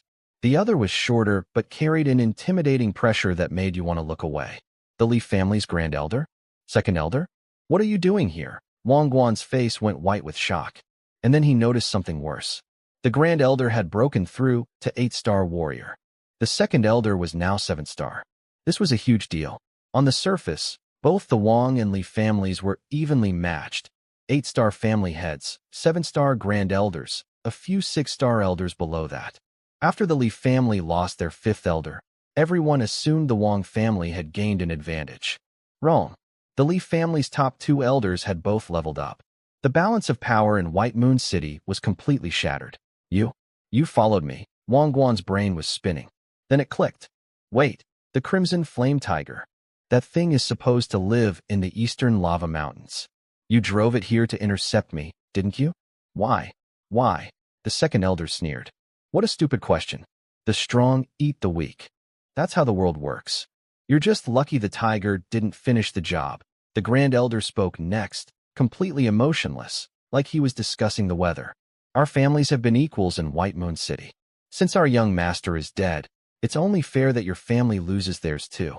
The tiger failed, so we'll handle it personally. Don't worry. You won't be lonely on the road to the afterlife. Your father and mother will be joining you soon. You. Wangguan raised a trembling finger at them, but couldn't even finish his sentence. Then the Grand Elder turned away from Wangguan and locked his eyes on me. Boy, that sword in your hand. Isn't that our young master's personal blade? Don't bother lying. I saw that sword with my own eyes. My blood went cold. Li Feng's mid-grade magical sword. The one I'd grabbed from the storage bag because my black iron blade got destroyed. The one I told myself to never use in public. And I'd just used it to kill a tiger in front of the Li family's 2 strongest elders. The second elder's eyes widened with realization. Well. We searched for days without a single clue. And today the killer just falls into our lap. Looks like the heavens want you dead, kid. You've been hiding well. Who knows how long you would have stayed hidden if we hadn't stumbled onto you today. So let me recap my situation. I'm standing in the middle of Sunset Forest, holding the murder weapon, next to the Li family's Grand Elder, who's an 8-star warrior, and their second Elder, who's a 7-star warrior. They want to kill Wangguan for family revenge, and they want to kill me for killing Li Feng. Using that sword was the dumbest decision I've ever made. And I once spilled soda on my computer and got transported to another dimension. Hide? From your Li family's handful of small fry? I don't need to hide from you people. And for the record, I was defending myself. Li Feng came looking for death. That's not my fault. I wasn't about to grovel before these two. One look, and I could tell they were the same type as Li Feng. Arrogant, looking down on everyone. No wonder Li Feng was such an insufferable brat. The whole family was rotten from top to bottom. Like father like son, like elder like young master. How dare you? The second elder was shaking with rage, finger trembling as he pointed at me. Do you have any idea how important Li Feng was to our family? He was a pill refiner. And you killed him. Big performance. Very dramatic. But here's the thing. The second elder didn't actually care about Li Feng that much. Li Feng wasn't his son. In fact, with Li Feng dead, his own son had a better shot at climbing the family ladder. What the second elder really cared about was the benefits. See, Li Feng had brought back something incredible from his master, Spirit Rush pills. These were serious pills meant for 10-star warriors trying to break through to the War Spirit realm. One pill gave you a 20% boost in breakthrough probability. For warriors below 9-star though, one pill meant an unconditional breakthrough of 1 whole level. The first pill worked at full power, and each additional pill had half the effect. 4 high-level warriors who'd already exhausted most of their potential These pills were basically miracles. Both elders had taken a spirit rush pill and successfully advanced one level. That's how the Grand Elder reached 8-star and the second Elder hit 7-star. And they paid Li Feng handsomely for the privilege. Li Feng had used those pills to buy their loyalty and support. Smart kid, honestly. If he'd lived and grown as a pill refiner, the benefits to the Li family would have been endless. And I killed their golden goose. All I know, I said, staring them both down, is that my life belongs to me. If someone tries to take my things, they'd better be ready to die for them. Good, good, good. The second elder spat out 3 goods with 0 warmth. His face was dark as a thundercloud. Boy, I don't know if you're fearless or just stupid. Do you have any idea what happens to people who offend the Li family? He drew his sword and stepped toward me. Hold it. The Grand Elder placed his hand on the second elder's shoulder. This kid isn't simple. I'll handle him. You take the Wong boy. Big brother, seriously? This brat who's barely grown his adult teeth? How tough can he? One look from the Grand Elder shut him up instantly. The Grand Elder wasn't being cautious for no reason. They'd watched the tiger fight from a distance, too far to see the details clearly, but the result was undeniable. I'd killed a late first-tier Crimson Flame Tiger. That meant my real strength was far beyond what my 6-star cultivation suggested. He also noticed I was covered in wounds with blood on my face from the tiger fight. He figured I was already injured, which was true. But even so, he wasn't taking any chances. An 8-star elder personally stepping up to fight a 6-star warrior. Smart man. Annoying, but smart. 2-on-2 then. Grand Elder versus me. Second Elder versus Wang Guan. An 8-star warrior and a 7-star warrior against a wounded me and an exhausted Wang Guan. The odds were not in our favor. Die, boy. Mystic Vein Finger. The Grand Elder's voice boomed through the forest like a war drum. Then he shot toward me like an arrow, so fast that even Wang Guan flinched. The second elder split off simultaneously, drawing his sword and lunging at Wang Guan like a venomous snake. But wait, the Grand Elder wasn't using a weapon? Just his bare fists? That was unexpected. I'd been struggling against every opponent who used weapons because, honestly, I'd only been in this world for a month. No background, no martial arts legacy, barely any techniques. When enemies pulled out swords and spears, I was always at a disadvantage. But fist fighting? Now we're speaking my language. I raised my palms and met him head-on. Boom, boom, boom. Our fists and palms collided like thunderclaps, each impact sending shockwaves through the air. We were moving like ghosts, spinning left, dodging right, leaping into the air, diving back down. Blow for blow, strike for strike, neither one of us gaining ground. Not bad, brat.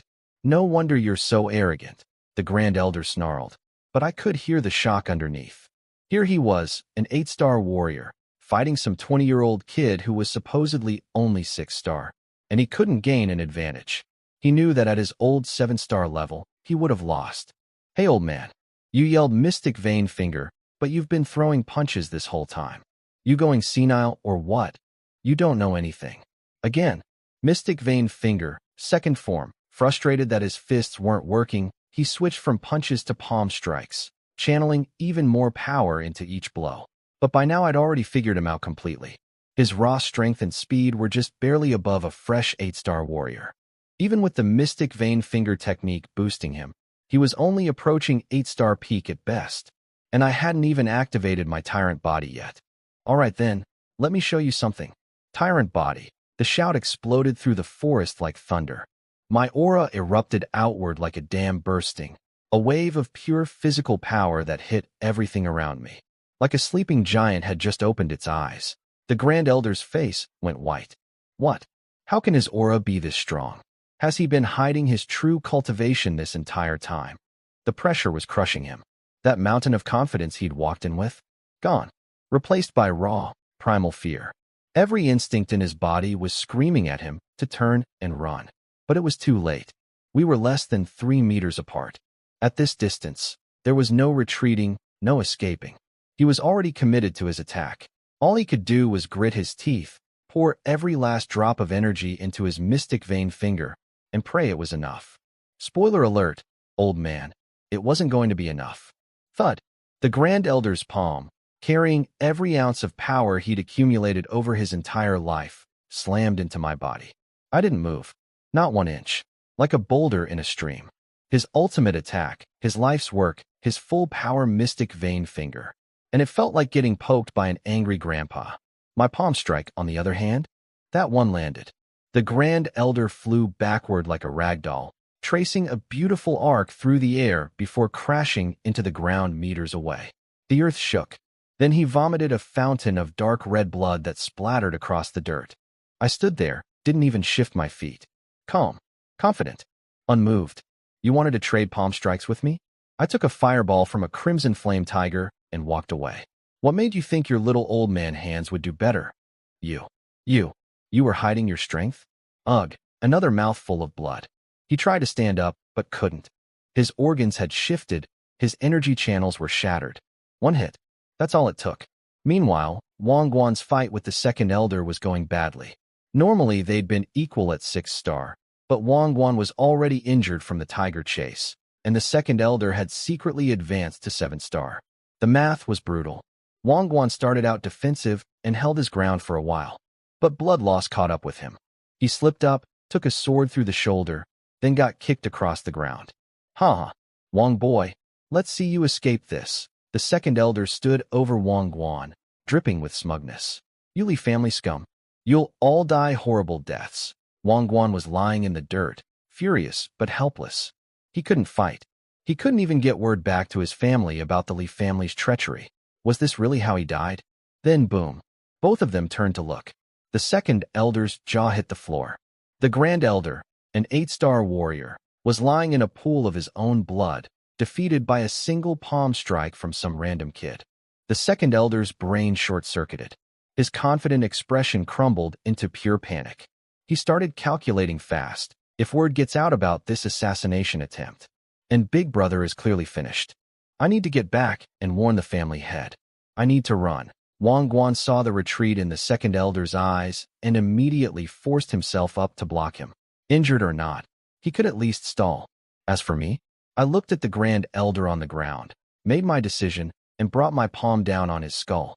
Crack. Done. Permanently. I won't describe the details. Just know that the Grand Elder of the Li family would not be attending any more family meetings. Then I sprinted toward Wang Guan and the second elder. The second elder saw me coming and the color drained from his face completely. He's coming this way, yeah? Yeah, I am. Your turn, old man. The second elder was panicking. I was sprinting toward him and Wang Guan was stuck to him like glue, blocking every escape route. Wang Guan, move aside if you want to live. The second elder was screaming, desperately trying to shake him off. He gathered everything he had and unleashed his breeze sword technique with maximum power. The sword light slammed into Wang Guan's spear so hard it nearly knocked the weapon right out of his hands. Wang Guan stumbled back a step, too injured to absorb that kind of hit cleanly. Now, the second elder was a veteran fighter with razor-sharp instincts. The instant Wang Guan staggered, he spun around to bolt. Too bad for him. I was already right there. Running? Not happening. I swung my palm at him without a second thought. I'll fight you to the death.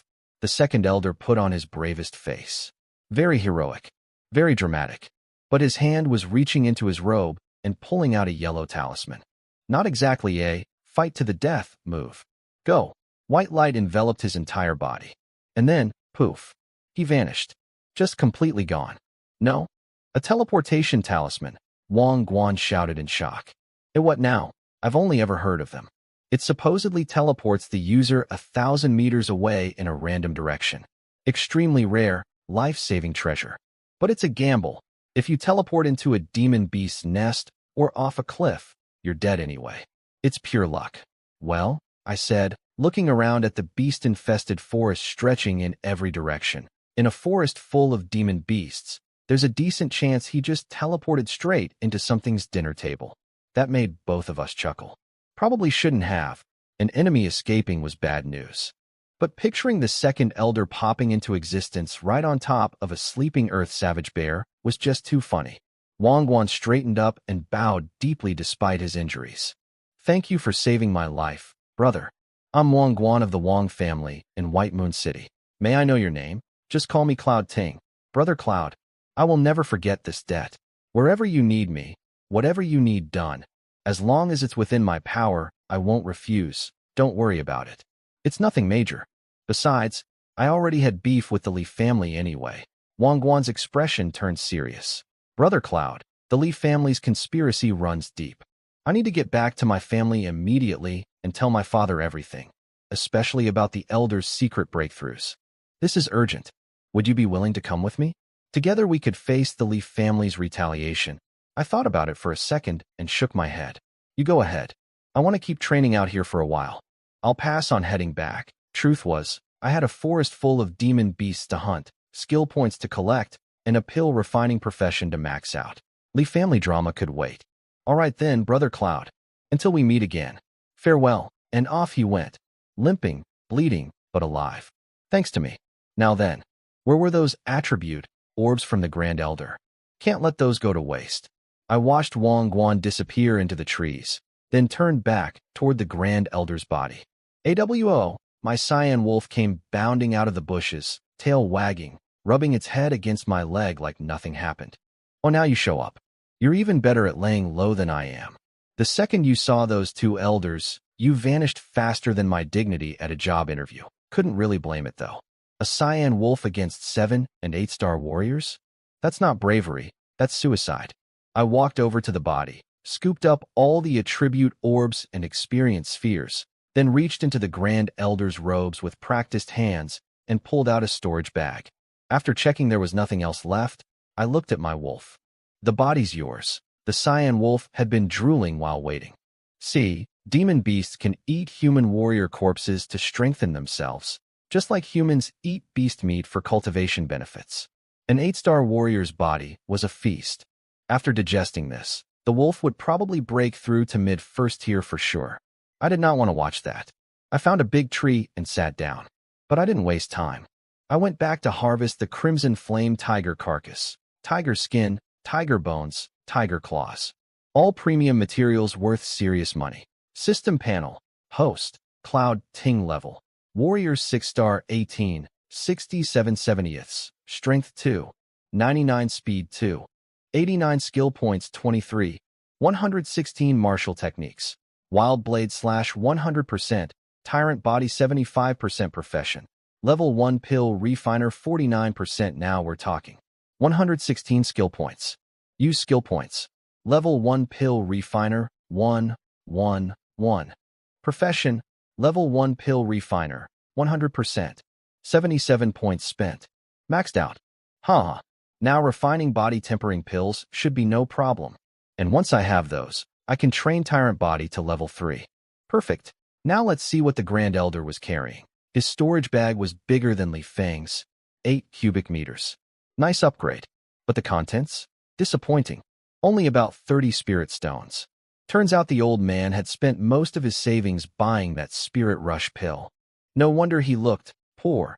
A few low-grade magical weapons, some scattered pill bottles, and several martial arts manuals. I pulled them out and started flipping through. Diamond Palm. Yellow tier lower grade. Boring. Breeze sword technique. Already have one. Trash. Water fire staff technique. Yellow tier lower grade again. Pass. Mystic vein finger. Wait. Mystic tier? Lower grade? Now that's what I'm talking about. My first ever mystic tier technique. I started reading immediately. The mystic vein finger was way more complex than I expected.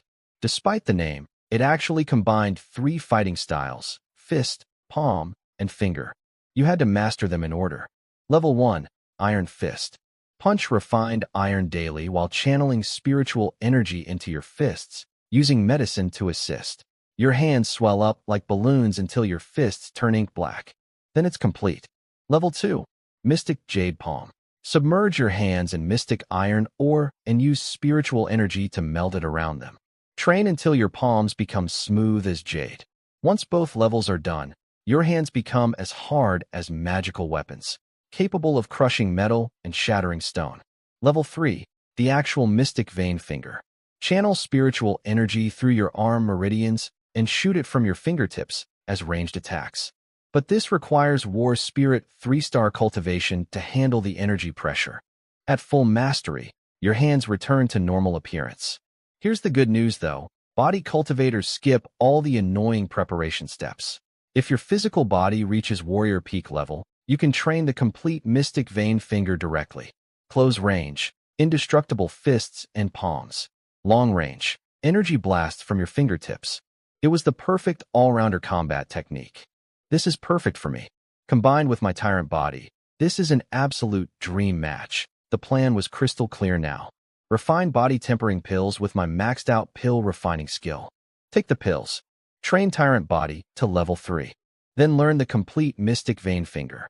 Today was a very good day. Killed an 8-star elder, got a mystic tier technique, maxed out my pill refining, and my wolf got an all-you-can-eat buffet. The Leaf family just keeps on giving, even after they're dead. Still plenty of daylight left, so I called the cyan wolf and headed deeper into the forest. Sunlight filtered through the leaves like golden threads dancing on the ground. Pretty scenic, actually. The wolf trotted beside me, occasionally pawing at the dirt, still digesting its massive meal of Grand Elder and Crimson Flame Tiger. In a day or two it should break through to mid-first tier. Not bad for a wolf that was cowering in bushes just hours ago. I hunted as I walked, picking herbs with one hand, punching demon beasts with the other. Boom. One hit from my fist, and a mid-first tier four-armed demon ape dropped dead. The sound echoed through the whole valley. Apparently, that sound attracted some unwanted attention. Boss, look, fresh meat. Some rat-faced guy hiding in the trees spotted me and frantically waved to a big man behind him. He's even riding a cyan wolf. Probably some rich family's spoiled brat out here looking for thrills. Ha. The leader stroked his chin, eyes spinning with greed. These lovely gentlemen were members of the infamous Skull Mercenary Company, the biggest gang of forest bandits in the area. The leader was Zhu Meng, captain of their second squad, an 8-star warrior. The Skull Mercenaries were serious business. Their two commanders were both war spirit level. That's an entire realm above warrior. They had 3 squad captains and hundreds of members. Even small noble families didn't dare mess with them. They survived by hunting beasts, stealing resources, and robbing warriors in the forest. Basically organized bandits with a fancy name. Of course, they were smart enough not to touch major families or cities. Afraid of getting wiped out by real military forces. Classic bullies, tough against the weak, cowards against the strong. Boss, this kid's only a 6-star warrior. The rat-faced guy made a throat-slitting gesture. Hold on. If a family can tame a cyan wolf as a mount for their junior, they've got to have real power behind them. Maybe even a war spirit level expert. If we mess with the wrong people, come on, boss. We've done this 100 times. The kid's alone in the middle of nowhere. We do it clean, leave no traces, nobody ever knows. Easy. Zhu Ming's hesitation melted away. You're right. I'm overthinking it. A 6-star warrior can't make any waves. Meanwhile, I just finished collecting the demon ape's drops and was about to harvest its 4 massive arms. Premium crafting materials. Couldn't let those go to waste. Then my wolf started growling at the tree lean, baring its teeth, shifting into combat stance. I dropped what I was doing and instantly went on full alert, scanning my surroundings. Within seconds, over a dozen men walked out from the trees on all sides. They formed a circle around me, swords drawn, ugly grins on their faces. Well, obviously they weren't here to invite me to a tea party. More bandits. Again, is there some kind of Rob Cloud Ting sign floating above my head that I can't see? First day in this world, bandits. Now, deep in the forest, more bandits. At this point, getting ambushed by thugs was basically my weekly routine. The difference was, the first time, I was a terrified mortal in a messy jersey hiding in a bush. This time, I just killed an 8-star elder with one palm strike and punched a demon ape to death with my bare fist. Come on then, boys. Let's see how this goes. Gentlemen, what's all this about? I gave the leader my coldest stare. Young friend. No need to worry, we mean no harm. I'm Zhu Meng. Seeing someone so young brave enough to explore Sunset Forest alone and kill a 4-armed demon ape single-handedly. I'm truly impressed. I just wanted to get acquainted. Which family are you from, young brother? Very smooth. Very friendly. Completely fake. I've watched enough TV dramas to know that 15 guys surrounding you in a circle is not a friendship ritual. I'm Wang Guan, from the Wang family of White Moon City. Might as well borrow Wang Guan's name and see if it scared them off. The rat-faced lackey immediately whispered in Zhu Meng's ear. Boss, the Wang family? That's just a small-time clan. His dad Wang Tianxi is only an 8-star warrior. Don't bother talking. Let's just take him. Zhu Meng gave a subtle nod. Go ahead. Rat-Face stepped forward, puffing up his chest like he owned the forest. Listen here, kid. We're the Skull Mercenary Company. If you know what's good for you, hand over everything you've got. Say no, and I'll show you why flowers are red. Oh, Skull Mercenary Company. Well, brothers, I came in a hurry and didn't really bring much money. Cut the crap. Hand it over now. No money? Then strip. Give us your clothes too. And that cyan wolf, that belongs to my boss now. Behave, and maybe we'll let you live. These scumbags had a twisted little game. They'd toy with their victims first, give them a sliver of hope, then kill them anyway. Watching the despair and disbelief in a dying person's eyes was their entertainment. Even my clothes? You want me to run through the forest naked? I was smiling on the outside. On the inside, I was cursing their ancestors back 18 generations. Yes, of course, I'll hand everything over. I bowed my head like I was reaching for my valuables. And in that split second, the magical long sword appeared in my hand. One flash of steel. Rat-Face's head went one direction. His body went the other. You've got nerve, boy. You actually dare fight back? Zhu Ming was genuinely shocked. Every other victim he'd encountered just dropped to their knees begging for mercy the moment they heard Skull Mercenary Company. And this 6-star kid just decapitated one of his men? Humph. Ghost 3, he's yours. Show this brat what happens when you cross our Skull Mercenary Company. Yes, boss. Zhu Ming's massive frame stepped back, and from behind him emerged the most hideous human being I had ever seen in either of my lives. His face looked like God had assembled it blindfolded using spare parts from a junk drawer. Eyes crooked and drooping like two uneven slits. Nose flat and formless, just sort of existing on his face without purpose. And his mouth, enormous, could probably swallow a fist hole, corners turned down in a permanent snarl. The whole face looked like someone had crumpled up a piece of paper and tried to smooth it back out. Badly. Whoa, a ghost. You're so ugly you could scare actual demons. Why would you go outside looking like that? Probably not the smartest thing to say to an angry mercenary who was about to try to kill me. But honestly, my mouth has a mind of its own sometimes. Ghost 3, real name Lin Hai, third born in his family. Got his nickname because his face looked like something that haunts you at 3 a.m. But ugly as he was, the guy was no joke. A 6-star warrior, one of Zhu Ming's top fighters. You're dead, kid. He was furious about the ugly comment. He unwound a meteor hammer from his waist, leaped into the air with a fancy flip, and brought it crashing down at me. I sidestepped it like it was moving in slow motion. Come on, ugly. That all you got? I held up my sword and pretended to struggle, backing away like I was losing. Ghost 3 bought it completely. His attacks got wilder and more aggressive. He launched the meteor hammer straight at my chest with a move called Black Python Strikes. I caught the hammerhead with one hand. Mid-flight. What? Ghost 3's eyes nearly popped out of his already crooked face. Meteor hammer users are supposed to have insane arm strength, and the flying hammer carries devastating momentum. Getting it caught barehanded by someone at the same level? Impossible. Come here. I wrapped the chain around my hand and yanked. Ghost 3 came flying toward me from several meters away like a fish on a line.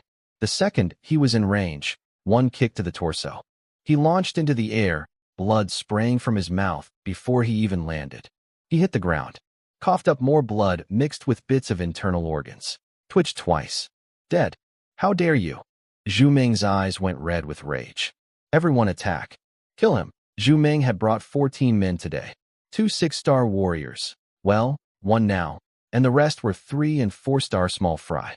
They'd come out for an easy shakedown, and in half a day they'd already lost a 6-star fighter.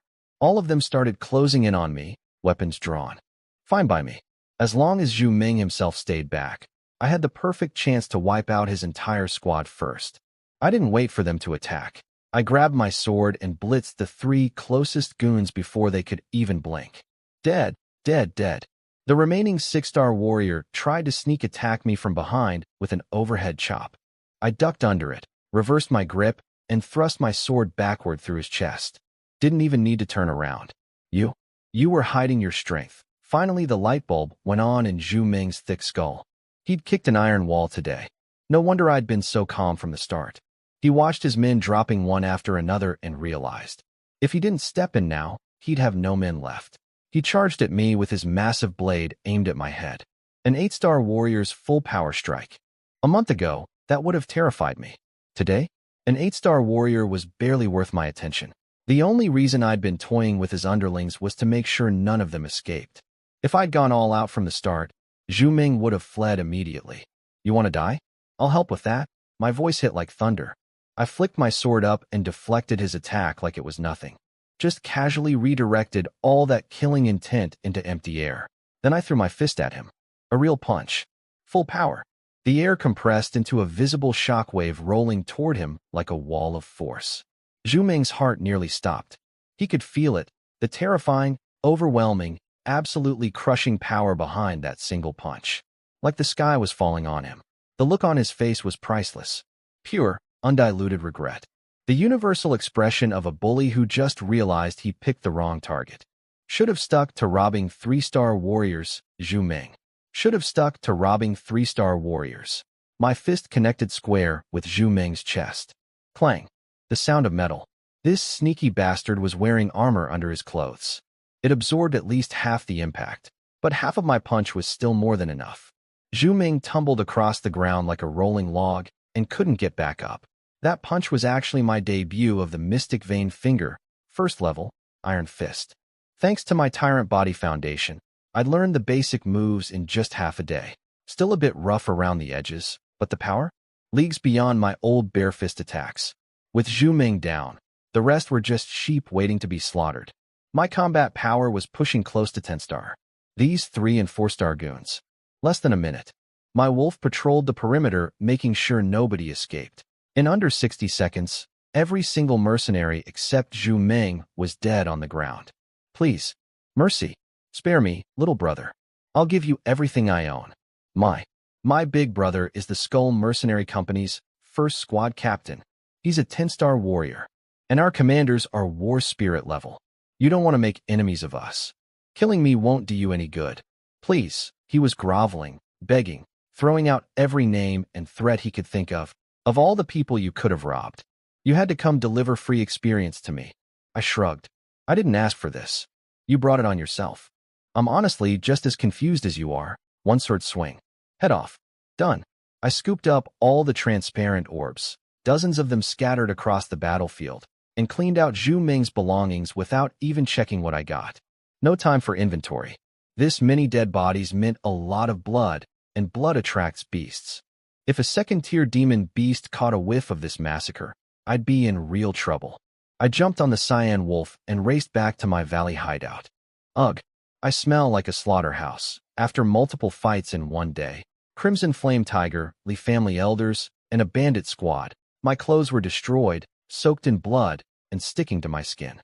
As a guy from southern China who showered every single day back home, this was unbearable. Splash.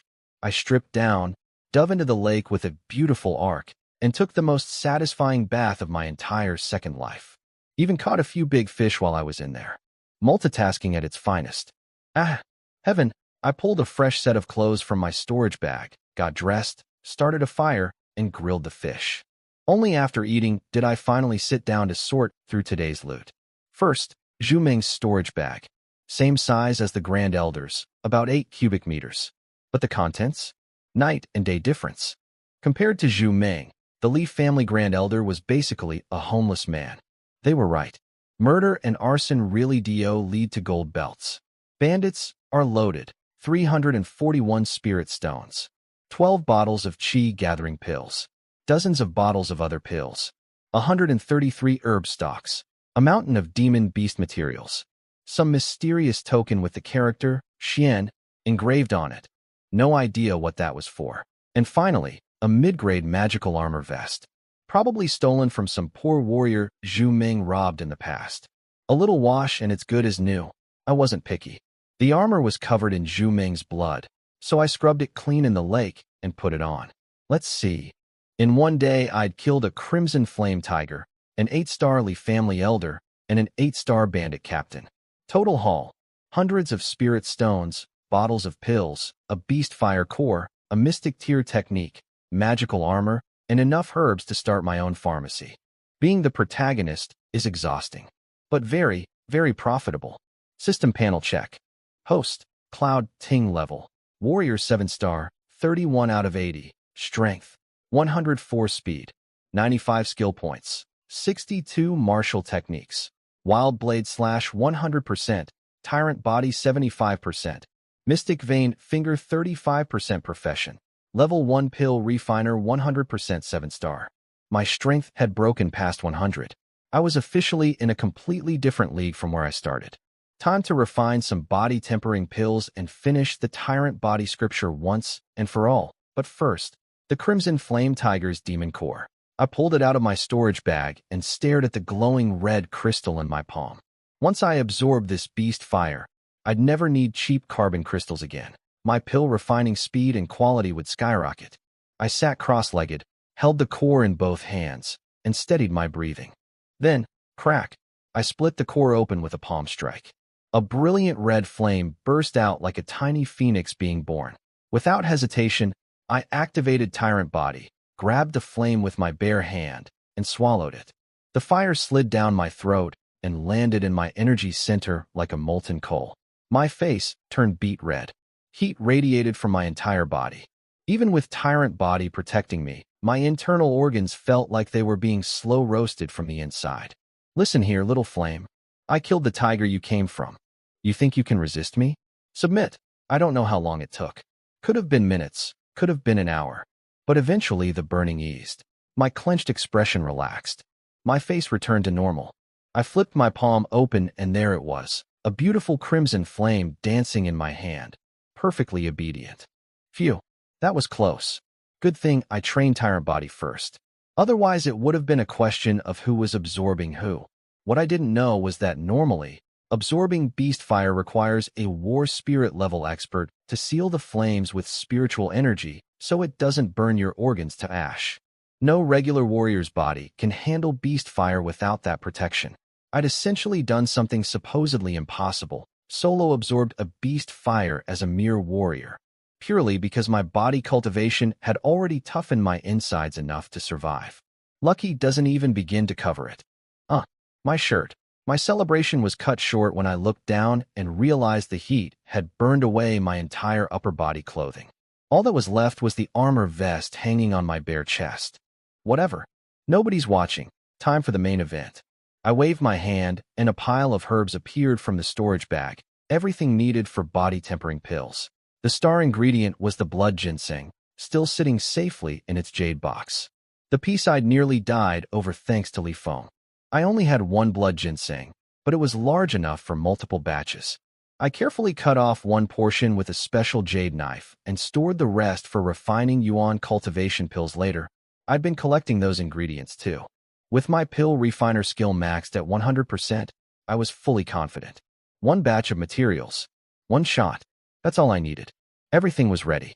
I called forth the crimson flame and gently heated the cauldron, so much smoother than those clunky carbon crystals. The temperature control was precise and effortless. I added the herbs one by one with extreme care. First time refining a first-grade upper-tier pill. My hands were slightly shaky. This was the most complex formula I'd ever attempted, so I took it slow. No rushing, no shortcuts. Step by step. 30 minutes to melt all the herbs into medicinal liquid. Then I formed the condensation hand seal. A few minutes later, a rich, powerful fragrance poured out of the cauldron. The kind of smell that made your whole body tingle with energy. I did it. Body tempering pills. Successfully refined. I killed the flame, opened the cauldron lid, and gently tipped it over. 9 pills rolled out into my hand. 9. Full batch. Again. So basically, any first-grade pill I make now comes out as a perfect full batch. Every single time. 9 round, flawless, ruby-colored body tempering pills sat in my palm like precious pearls. Each one glowed with a faint medicinal light, radiating vitality and power. From soda-spilling college kid to max-level pill refiner producing perfect batches of upper-grade pills in a forest valley. With a stolen cauldron, a dead man's herbs, and a fire I ripped out of a tiger's skull. Now, time to eat these pills and finish what I started. Tyrant body, final level. Here I come. I couldn't wait to eat these body tempering pills. The final level of the tyrant body scripture, golden body, didn't require soaking in a bucket of herb soup this time. Just swallow the pills and cultivate directly. No cooking pot bath. Progress. I popped the first pill. Gulp. Within seconds, my body started reacting. A tingling pain crept through me, my energy channels began squirming under my skin, and sweat poured out of every pore. I immediately started running the tyrant body technique to push through. MNGH. The pain kept building. All I could do was grit my teeth and use the cultivation method to numb myself. Gradually, my body adapted. System check. Tyrant body 90%. The pills wearing off. I popped the second one. Pain came flooding back. This time something new happened. Black threads started oozing out of my skin, from every single pore, like tiny dark worms crawling to the surface. That was all the impurities being expelled from my body. Years of accumulated toxins and waste being forced out by the tyrant body's final level purification. It was disgusting, but also kind of beautiful in a way. Like my body was being reforged from the inside out, a rough stone being carved into jade. But the purification was only half of what the final level did. The other half was even more incredible. It was widening my energy channels. These channels are like highways inside your body where spiritual energy flows. The wider they are, the more energy you can absorb and use. The tyrant body was basically expanding every highway from a 2-lane road into a 6-lane expressway. I could physically feel the difference. Spiritual energy that used to trickle through my body was now flowing like a rushing river. This wasn't just making me tougher. It was upgrading my entire potential as a cultivator. 10 minutes later, second pill consumed. Tyrant body, 95%. The black gunk on my skin was getting thicker. Third pill down. The pain wasn't as bad anymore. My body was getting used to it. 10 minutes passed. 98%. Then, nothing. It stopped moving. So close but stuck. One pill at a time isn't cutting it anymore. I threw 2 pills into my mouth at once. The pain came roaring back. Veins bulging across my face. Teeth clenched so hard they might crack. My entire body felt like it was about to split open. But there was also this invisible barrier holding everything together, like being squeezed and stretched at the same time. 99%. Stuck again. Come on. I made a decision. Threw a 5th pill into my mouth. 3 pills worth of medicinal power flooding through me simultaneously. My skin started seeping blood. Not sweat, not black gunk. Actual blood leaking through my pores. 5 body tempering pills, each worth 100 spirit stones. I'd just eaten 500 spirit stones worth of medicine in 15 minutes, and my body was either going to break through or break apart. AHHH, I screamed with everything I had. A flash of golden light exploded from my body. A massive wave of power erupted outward from every cell. Golden body tyrant, complete. 5 pills consumed. 500 spirit stones worth of pain. Black impurities purged. Energy channels expanded. Body reforged. The final level of the tyrant body scripture. Done. The technique that most warriors were too scared, too poor, or too weak to even attempt. And I completed the whole thing in less than a week. 4 remaining body tempering pills in my pocket. An indestructible golden body on my frame. Cloud Ting, the college kid who got electrocuted by soda water, was now walking around in a body that could probably stop swords with its bare skin. What a time to be alive. In both worlds, the power surging through me was unreal. I felt like I could punch a mountain in half. Okay, maybe that was a slight exaggeration, but the point stood. Below the war spirit realm, nobody could beat me in pure physical combat anymore. Nobody. System panel.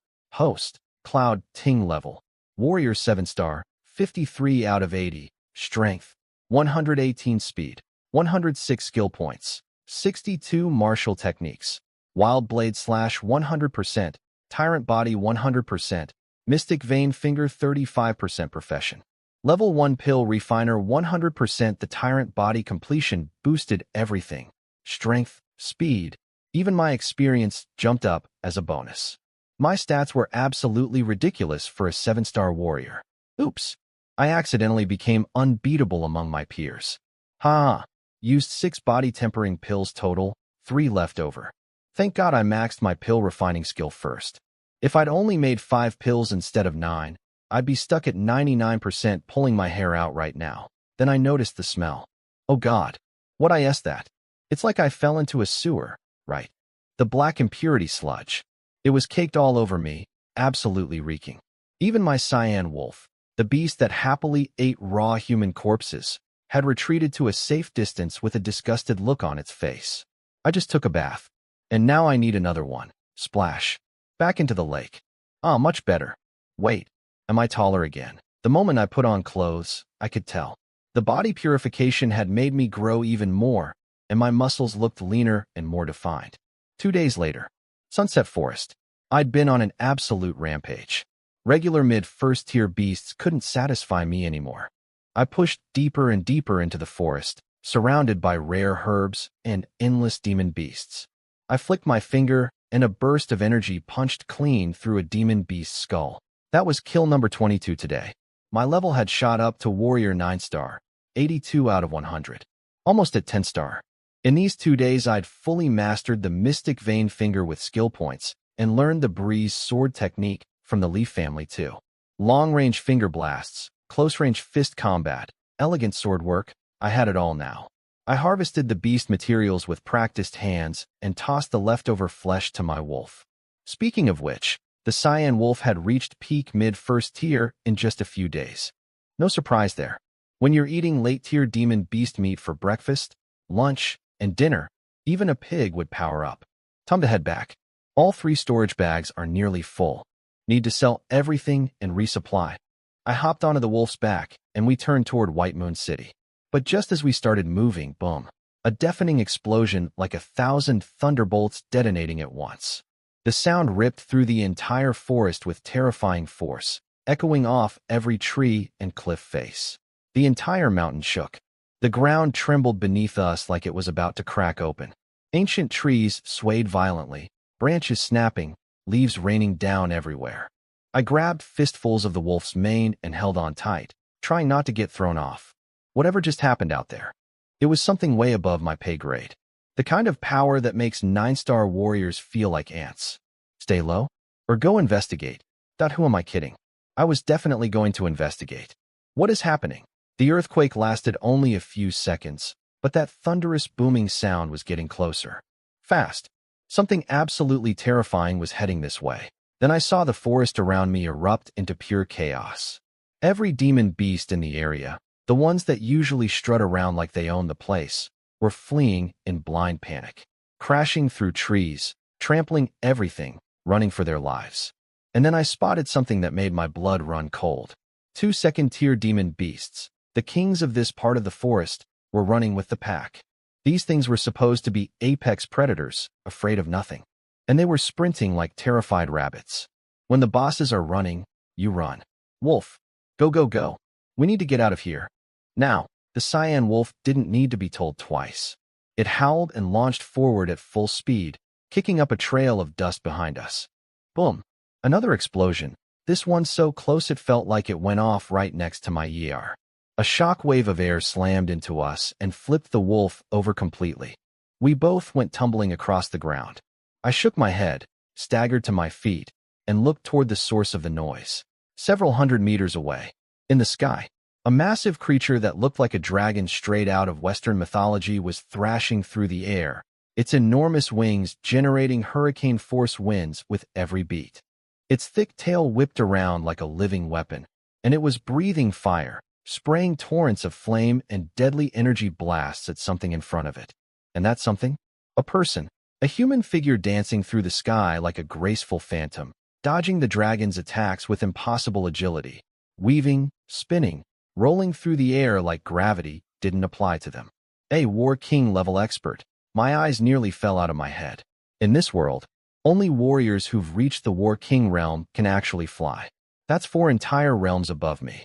Warrior, War Spirit, War Master, War General, War King. The gap between us was like comparing an ant to a jet fighter. But I did not have time to sit here and admire the show. The shockwaves from their battle alone carried enough destructive force to vaporize me 10 times over. One stray blast in my direction, and I'd be a red smear on the landscape. Run. Run now. This was not my fight. This was not my league. This was not even my planet of power level. I called the wolf and was about to bolt when, because of course, the dragon smashed its tail into the War King fighter and sent them flying straight toward me. Boom. A black shadow streaked over my head and cratered into the ground right in front of me. A War King level expert just fell out of the sky and landed at my feet. Of all the places in this enormous forest, hundreds of miles of trees and mountains, this person crash-landed right in front of Cloud Ting. The universe has a very specific sense of humor, and it is entirely at my expense.